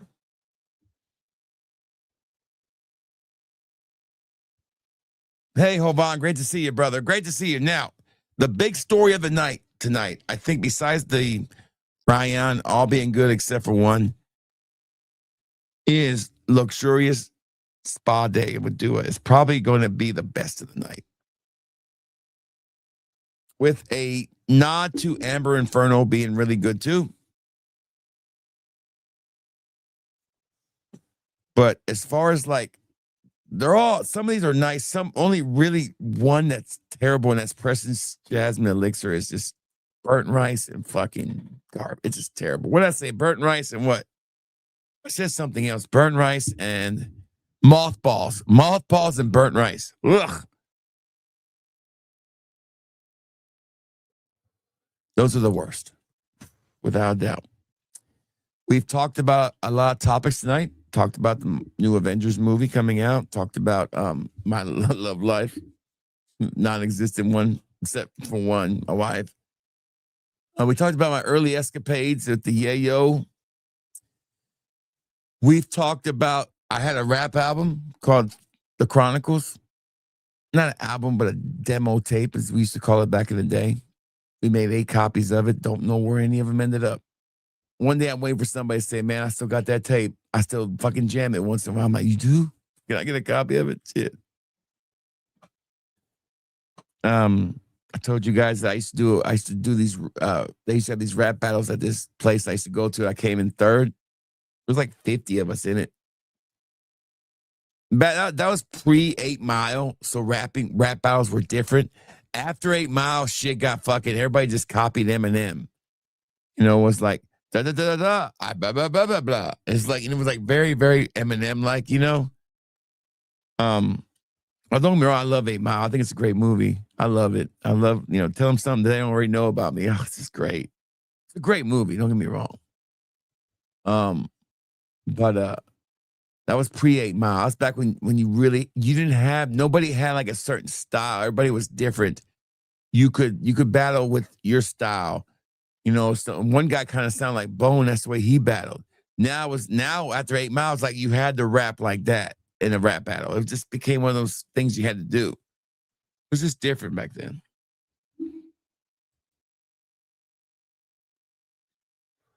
Oh, I don't have any more rapping left in me, man. I couldn't even put 2 sentences together no more. Like I said, all my rapping was from where I was as a kid at that time. Mad at the world. You know, I quit school. You know, I left the school where I had a good chance of a great education. And, you know, I really thought I was going to play professionally for a while there, or at least get a job. I was going to go to law school. That was my goal. And here I am hanging out with the same people. Fucking 2 felons living with me. Fucking living the thug life.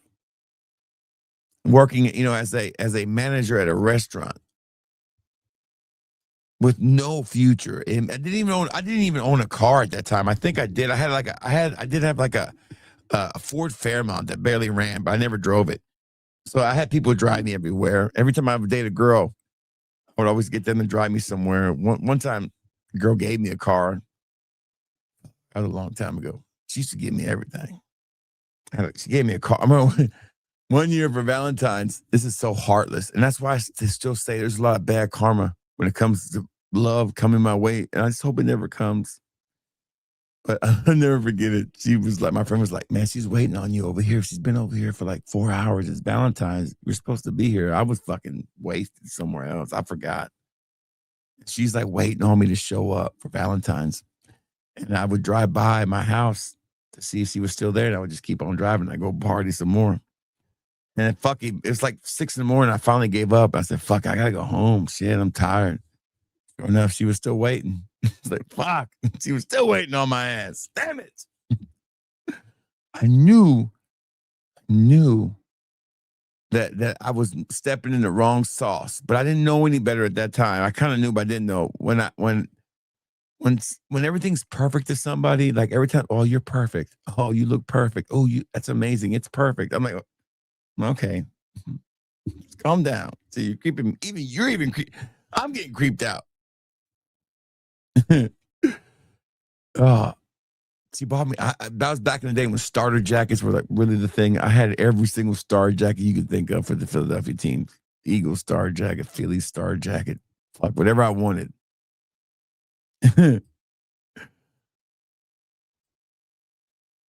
No.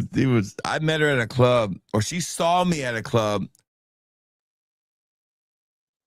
And one of my friends brought her back to the shack. And I was in the bed sleeping, and I came out of the bedroom and I looked in the room. I said, man, who the fuck are all these people? I was like, I'm going back to bed. I got to be at work in the morning. She saw me. And the next day she came back again and introduced herself to me, told me I was perfect. I was like, you don't tell somebody's perfect on the first time you meet them. You know, everything was perfect. And I mean, she thought everything was perfect. And she told me that out loud every time she saw everything. She told me everything was perfect. Should have ran right there.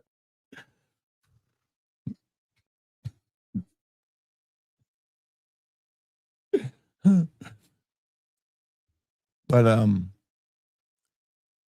I think I never really took her anywhere. I don't think I ever took her on a date nowhere. I don't think we ever went anywhere outside my house. She'd come to visit.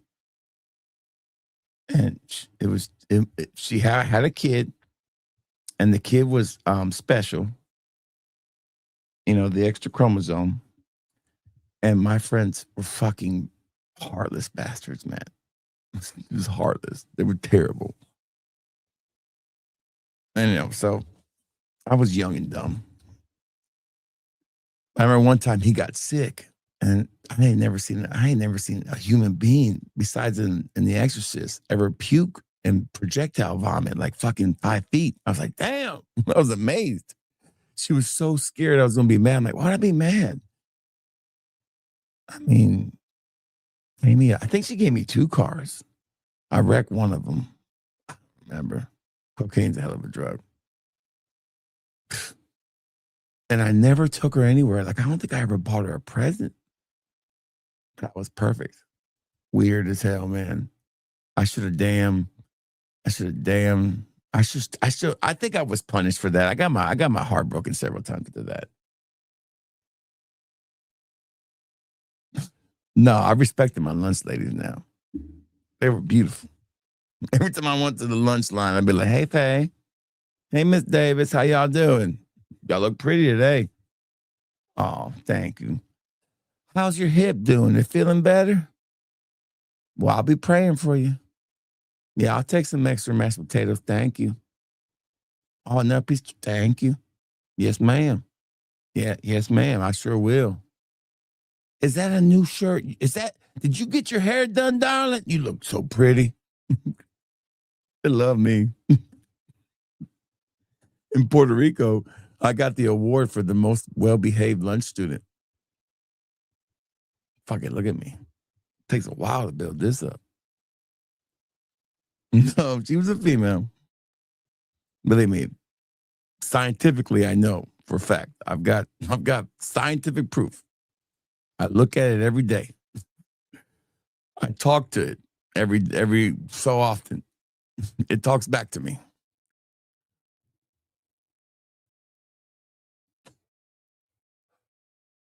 No, maybe that's what it was. I don't know, man. But my friends used to go outside the window and like tap on it, and he would go up to the window and they would go bah and scare him. The motherfucker gets so scared. I was like, damn, man, damn, leave that kid alone. I'm going to hell. I'm going straight to hell.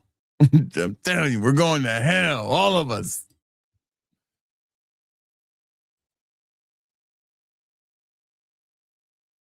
I don't think I did those drugs back in those days. I was more of I don't know, maybe I did. I don't remember. That's so long ago. Like, I always feel like there's karma coming down the way for all of us. But maybe I got my karma because I got my heart broken a lot. I mean, like torn to fucking pieces. Like, I fell for a lot of shit.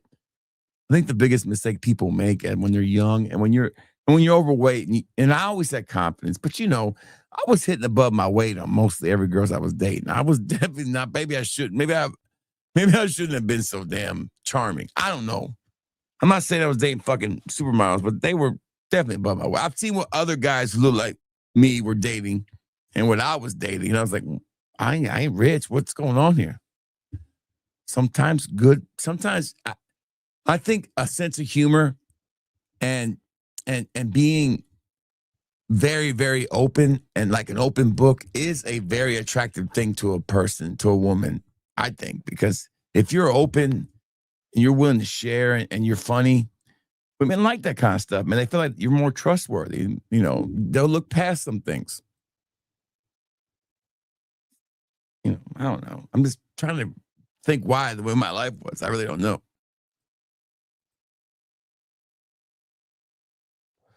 I'm not saying all that shit either. All I'm saying is I'm a funny guy. And some people say, today's women's standards is way different, 6'6", 6 figures, fucking 700 credit score. Women are ridiculous what they want.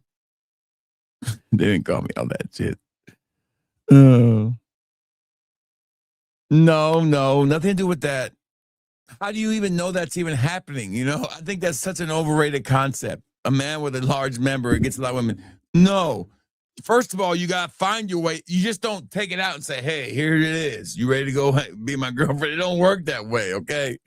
This whole mythical thing that people have is like, it might help you keep a freak a little bit longer, but in reality, I don't know that that's really a successful tool to really make. in our men's minds, we might think it is, but in reality, the successful tool is in life is more than that, for sure.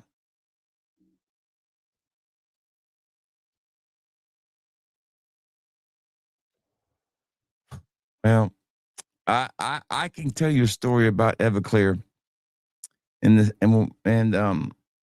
I'll never forget it because we had 2 bottles of it wasn't it was Everclear. Yeah, it was Everclear. I know you're just making your joke, and I get it. It's the vertical stream comments, and I understand it, but I do have a good Everclear story. I'll never forget it because I don't forget stories like this. I know they will make a great.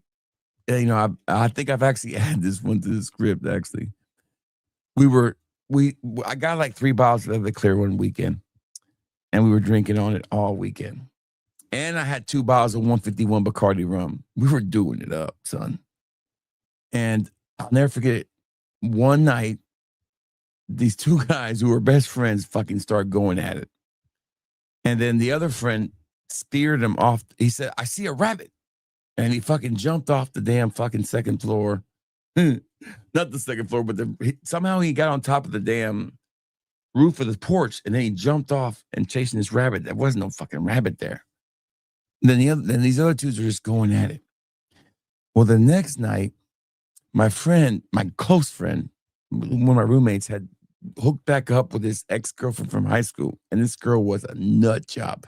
Gorgeous, don't get me wrong. Fucking knockout 10. But crazy is crazy, right? So the Brady Bunch movie had just come out, right? Like a couple months ago. And you remember how Marsha would look? She would go like this. Or Jan would make that face. She would go like this. She would look around like that. Well, she was doing that all night. And we were sitting on my Rent-A-Center sectional, it was like 8 of us. And everybody starts thinking the same thing. Like, it looks like Jan Brandy. Nuts. And my friend was sitting in front of us with her in front of the TV. She was sitting on the floor beside him, and he was sitting in the chair. And all of a sudden, everybody's fucked up on Everclear, right? All of a sudden, she stands up and she goes, fuck you, and goes, ah, and like screams, not like a blood curdling scream, just like a regular crazy scream, and this storms out the house. My friend looks at me, and I'm like, I don't know what the fuck. He looks at me like, I'm like, I don't know what the fuck I tell you to do. He's like, and he just runs out after her. He's running down the hill after her, and the cops see it, and she's screaming the whole time. And he's fucking just trying to get her to stop running away. So the cops take his ass to jail. And we're supposed to bail him out the next day. We all sleep in. So he bails himself out. And he comes out of the jail, and he goes like this, I shit you not. He fucking goes like this, and he goes, boom, and pulls out the sack, and he goes, can't nobody hold me down. Can't nobody turn. I was like, he still had the sack of weed on him. I'm like, motherfucker. He put up his ass. He came back with the weed.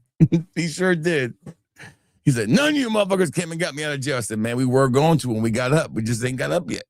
You woke us up. Now we're up. We would have got you out of jail right now, but we forgot. We slept. Everclear, man. Everclear. Crazy. Right?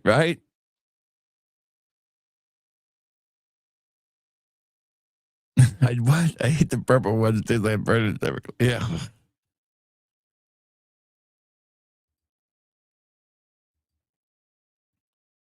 Thank you.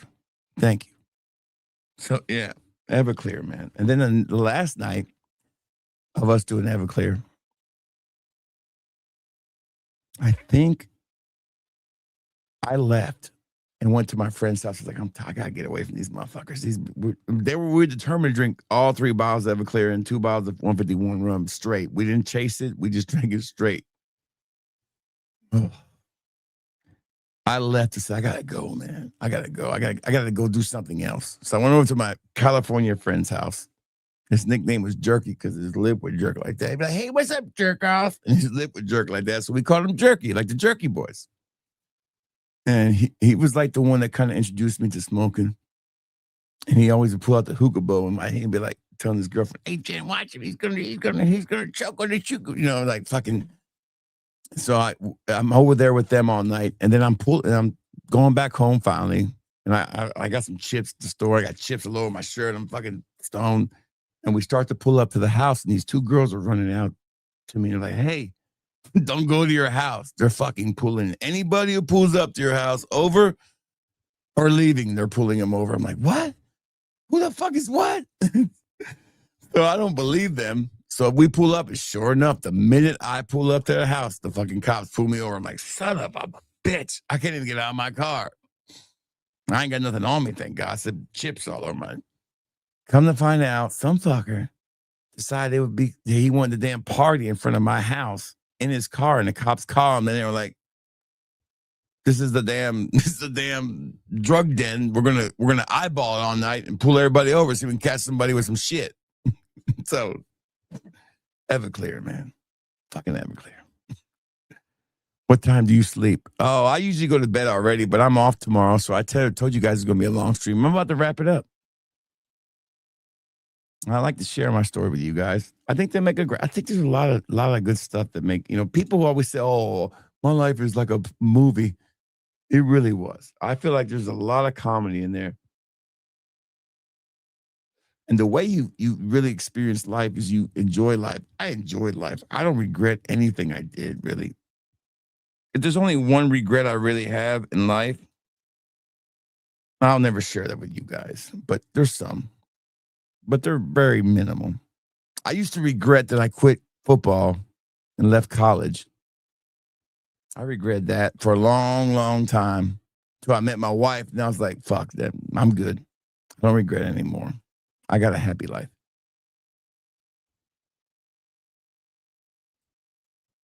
But I thank you. And thank you, Stacey, for being here all night. Let's get up for Stacey. Give it up.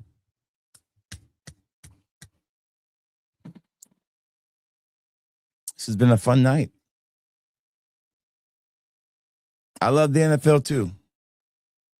I love the Eagles. That's about it. But speaking, the Bears won, right? Yeah. Man, that damn spa day is still going great. I'm telling you, best one of the night. All right, so I've got my recommendations for Middle Eastern houses coming out on Monday. I've got that coming out. We'll get my niche one out. I know I promised you guys some other shit, but just the way the family Christmas stuff is filling in, and like I told you before, I'm going to do the family before I do anything else. Tomorrow I have my family Christmas thing, our personal one. Then I work all week. I'm off Christmas Day, and then I work all the rest of the time. Then I'm off. I don't remember what day I'm off next week. But then I work New Year's. Then I'm off New Year's Day. I am debating for my birthday what I'm going to do. I don't think I'm going to go to the casino. I don't think I need to do another birthday stream. I don't think that I don't need to do that unless I have supervision. But I'm definitely going to go out with my wife and try to celebrate before I turn 50. Like a young buck, because it's all over after 50, right?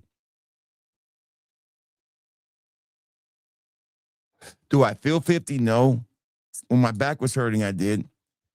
I got to dye my beard again. Get a little gray. I'll dye it tomorrow. Get a little more gray. Get my Stevenson Gold look back.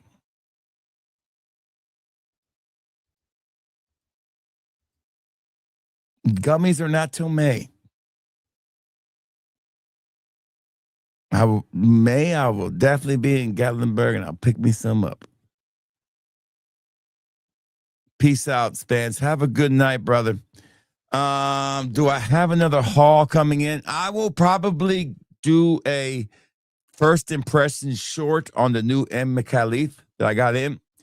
I will probably do a haul first impression when it comes in, but it'll probably be after Christmas.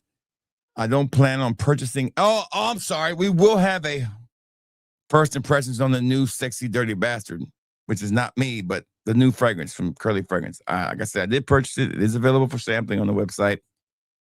Get your sample while supplies last at fatboyfragrance.com. And what surprises me is we haven't sold a lot of M. McAleefs yet, man. That's a great fragrance. Somebody needs to be. I'm surprised I haven't sold sample that. It's an expensive fragrance.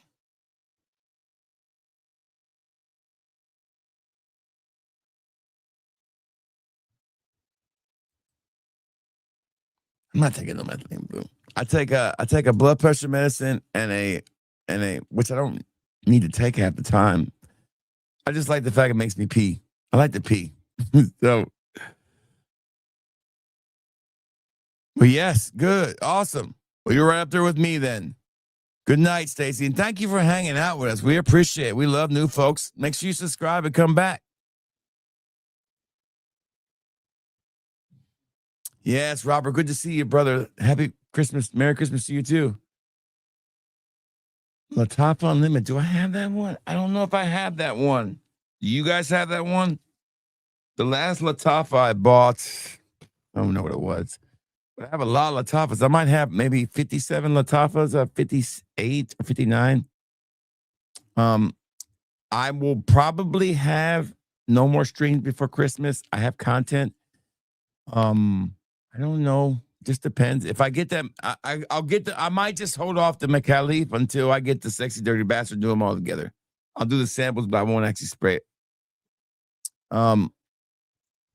But yeah, I think tomorrow's going to be a day of family and resting and packing orders because I've got a lot of orders to pack. Looks like they keep coming in, and I'm not taking a vacation in January, so that's another thing I got to kind of work my way around. What day are we going to do the award show in January? So my goal now, after videos and after packing orders, is to work on my downtime, getting the list ready for you guys to vote on. I know I wanted you guys to partake in the list, but I'm just going to have to do it myself. So the Yeah Awards, which is our 4th Yeah Awards, I think, will happen in January. I have to start. I'm going to try to start lining up some guests now. Hopefully, people like George Saharoff, Aussie Fragrance, Ross from TLGT Reviews can come in. Joey Canoli, RXL, I Smell maybe, Stone Cold Cologne, and some other guests. We'll try to bring people in to be presenters of the awards like we do every year. My wife will join me, of course, and we'll get dressed up and we'll put on our best court outfit and we'll give you our nominees for the best fragrances and best people in Fragcom and the worst people and the worst fragrances come out. So it's always fun. I want to break some records this year with this one. Let's get a lot of people to watch it. Let's see if we can make some noise. But thoughts on Versace Energy? I love Versace Eros Energy. It's one of my favorite fresh fragrances come out. Did it come out this year, guys?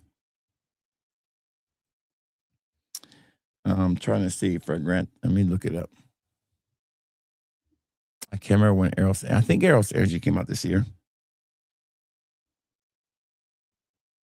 And I haven't looked on Macy's. Is there any new design? I haven't seen a lot of new designers so far this year. I don't know about you guys. I haven't seen. I mean, this last couple months has been very slow on. Here's Eros Energy. I think Energy came out this year, right? Or was it last year? I can't remember if it was last year or this year. They came out in 2024. So that was last year. So Versace's newest fragrance is Najim, I think. So Najim came out this year, I think. Versace has come out with, okay, Mano Fresh is definitely going to be one of the best releases of the year. And Najim came out in 2024. So basically, it's Mano Fresh is probably going to be the one that's going to be nominated. I will tell you early favorites for me as far as best designer fragrance is Mano Fresh. That's just easy way for me to do this is look at my look at my videos I've done reviews on, and that's usually the easiest way I can find this. Videos, and let's just go back here to 1 year ago.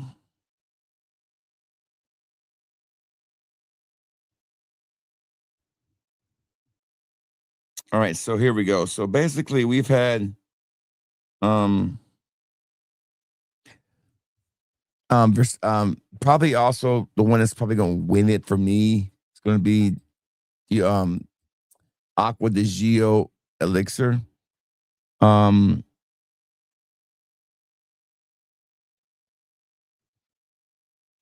Dior Home Parfum came out this year, 2025 release. That'll probably be that's a good one.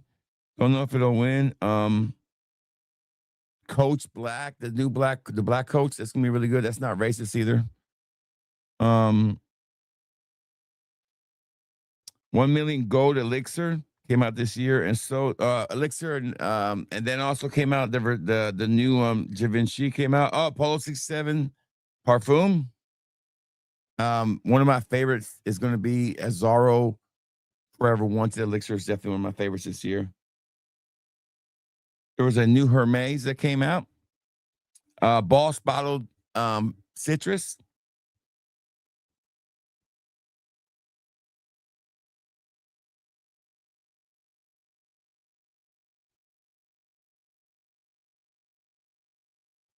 There was a new Invictus Victory Absolute that came out.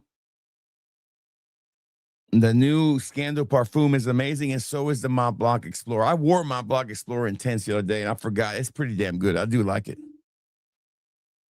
Yeah, energy lasts pretty long. I would say projection-wise, you're going to get maybe, as far as longevity, you might get 5 to 6 hours if you spray your clothes heavily, maybe 3 to 4, because it's a very light fragrance, but projection not that far. But remember what you're dealing with. Yeah, maybe YSL Absolute's probably one of the favorites too, right up there with Ralph's Club New York, and another great fragrance. I mean, the designer best list is probably going to be 10 long for you guys to vote on, no doubt. Probably the biggest list of all. Most disappointing fragrances you can put in there. Chanel Le Exclusive for me. You could put Most Masculine from Jeremy Fragrance in there. You can put Himeros from Curly Fragrance in there. You can put the, even to tell you the truth, Elysium Noir, kind of disappointment. Dua's 4th of July was a huge disappointment. And, worst YouTuber of the year, most, just like worst person in YouTube. I like to do that award. I don't know if I have a Lifetime Achievement Award winner this year. Don't really know. I didn't have one last year. I really haven't put a lot of thought into it, but if I did, it'll probably be somebody that will. I don't like to give a Lifetime Achievement Award to somebody who's not going to come on the stream. That is my rule. I'm not going to give you an award unless you ain't going to show up. So I do have a name in mind. I think he's done a lifetime of work. He's been very, very influential, and he's been super, super influential in what I've done in my career as a YouTuber and as a fragrance seller and everything. Without this person, I don't think I'm nowhere near I'm at. I'm sure if I asked him, he would. So if I did do one, I already had the Lifetime Achievement Award ready to go. It doesn't have to be somebody who's old. They just, have to have been doing it for at least, 10 years. I gave this award to Joey Cannoli the first year. I think he deserved it. I gave it to George Zaharoff. We all know he deserved it. So I'm definitely thinking about doing a Lifetime Achievement Award. We're definitely going to have YouTuber of the Year, fragrance, but I'm not going to do the big challenge this year. I'm only going to do the little ones. Fuck the people if they don't want to come get their awards. I'm not going to give you some if you ain't going to come get it. Now, I understand Alexandra. I emailed them. They took their awards. I sent them copies of the certificates. It's just, and this year I had trophies. Last year I had trophies, so they got trophies a year before last. I don't know how I'm going to do it this year. It just depends on what I feel. But it's a cool award show because it's an award show for you guys and for me. It's a small award show. It's nothing big. It's, but I will say this, Hez Parfums for a long time. When you looked at Blue Dog, it said winner of the best fragrance of the year on the Yeah Award for best fragrance of the year. And that was kind of cool. That was cool. But Aqua, if I had to pick early front runners for fragrance of the year, because a fragrance can win 2 awards. Like Blue Dog won best fragrance from a niche house or small house.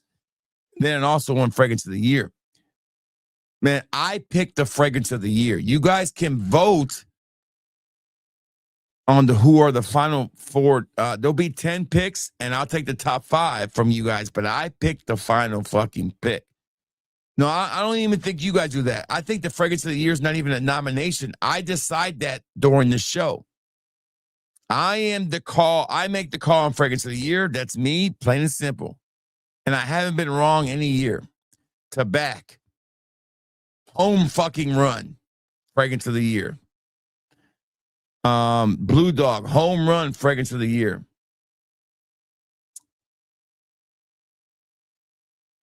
Didn't City Rhythm win it one year, I think? I think City Rhythm won it too, I think, right? Yeah, City Rhythm won fragrance of the year too, yeah. So right now, Aqua di Gio is a heavy favorite for me. Dare I say, Seamless Souls probably right up there too. Xandal is definitely up there for me. So there are some great, great awards.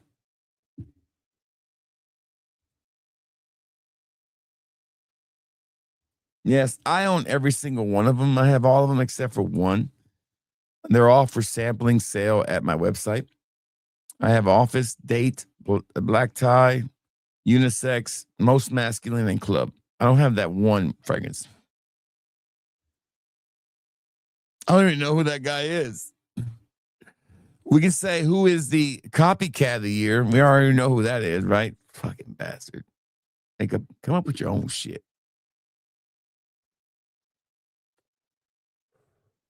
You know, it's such a great feeling to be so free to be who I want to be. The problem with 50,000 affiliate codes is you can never be who you want to be.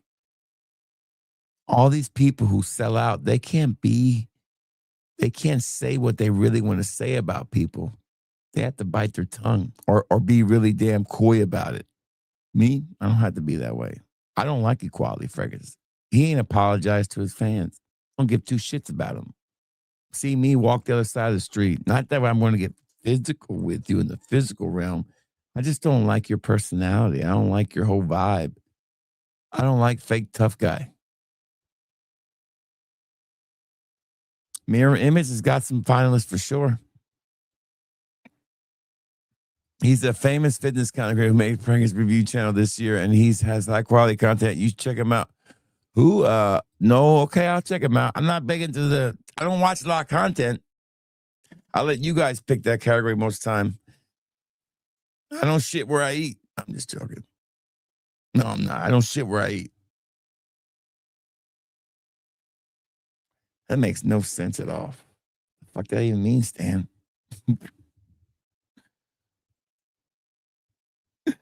Anyways. What else came out this year? It was really good. Oh, yeah. As far as niche goes, there were some stunners. I love fucking, Perfumes de Marley Castley.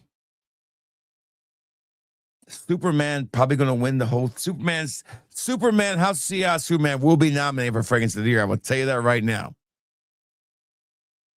Hands down will be nominated for Fragrance of the Year. Superman from House of CI. That's the best thing to come out of that whole movie is that fucking fragrance. What was that? I don't know what fell, but something fell.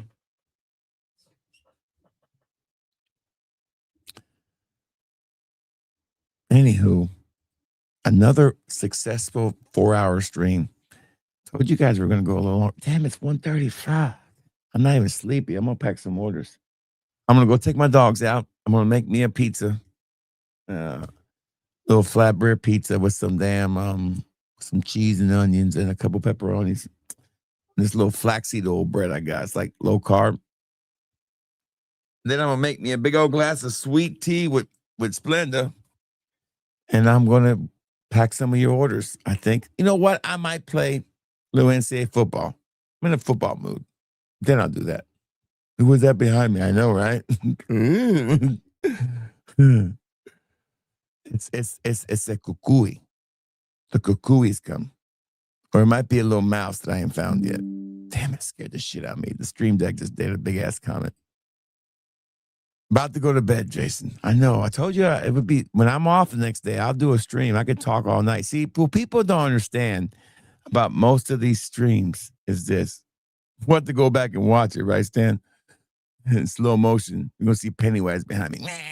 You know, hey, Georgie, we all float down here. You know, then that song's going to fucking play. Like, you know, hold on. I got it right here. Hold on. You know, if I get off the stream and this fucking song plays, right? Damn it. I always type in the wrong letters.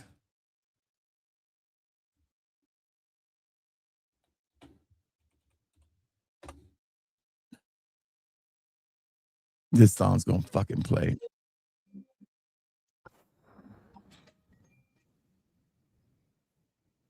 Anyways, behind my chair.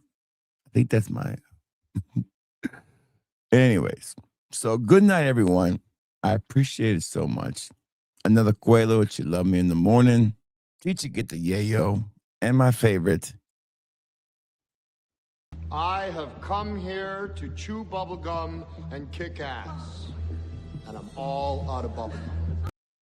Or That's it, man. Game over, man. It's game over. What? Did we just become best friends? Yup. You want to go do karate in the garage? Yup. Stop it. Get some help. might get some help. Tickle teeth for life. So let's go out with our intro outro, baby. You know what? Where's it at? There it is. Y'all stay safe. Y'all stay well. If you smell good, you feel good. Don't forget about the fragrance sample sale at fatboyfragrance.com. The customer's always right, baby. See y'all when I see y'all. Merry Christmas. Happy New Year. Happy Hanukkah. And das vidanya.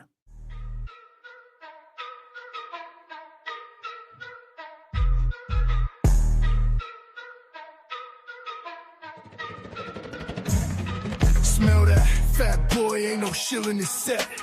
Paid for the bottles, never duck the debt. Authenticity, dripping every cent I get. Frauds need a manual, I'm a vet in the bed. Straight from the streets, these reviews get respect. Sniff test, real, no corporate connect. Pockets out, ain't got a brand to protect. Every fragrance check, no boss to bribe or collect. Fat boys flow, hitting raw, uncut. No brand backing, no hush, money strut. Sniff the truth, no mask, straight up. Honesty in the air, ain't no back alley bluff. Tested in the field, ain't no lab rat control. Straight out the bottle, put my soul on the scroll. Nose to the grind, ain't no corporate role. Spilling truth in the notes, fat boy patrol. Cash out the stash, every spray I own. Real out the box, ain't no cheap cologne. Reviews cutthroat, man to the bone. Putting haters on blast with a smell unknown. Tell me what you sniffing, it's the real deal. Bottles on my dime, no pay, chill. Truth in the fumes, every note, every feel. I'm the scent boss, fat boy, keeping it trill. Fat boy, keeping it trill. Fat boy, keeping it trill. Fat boy, keeping it trill.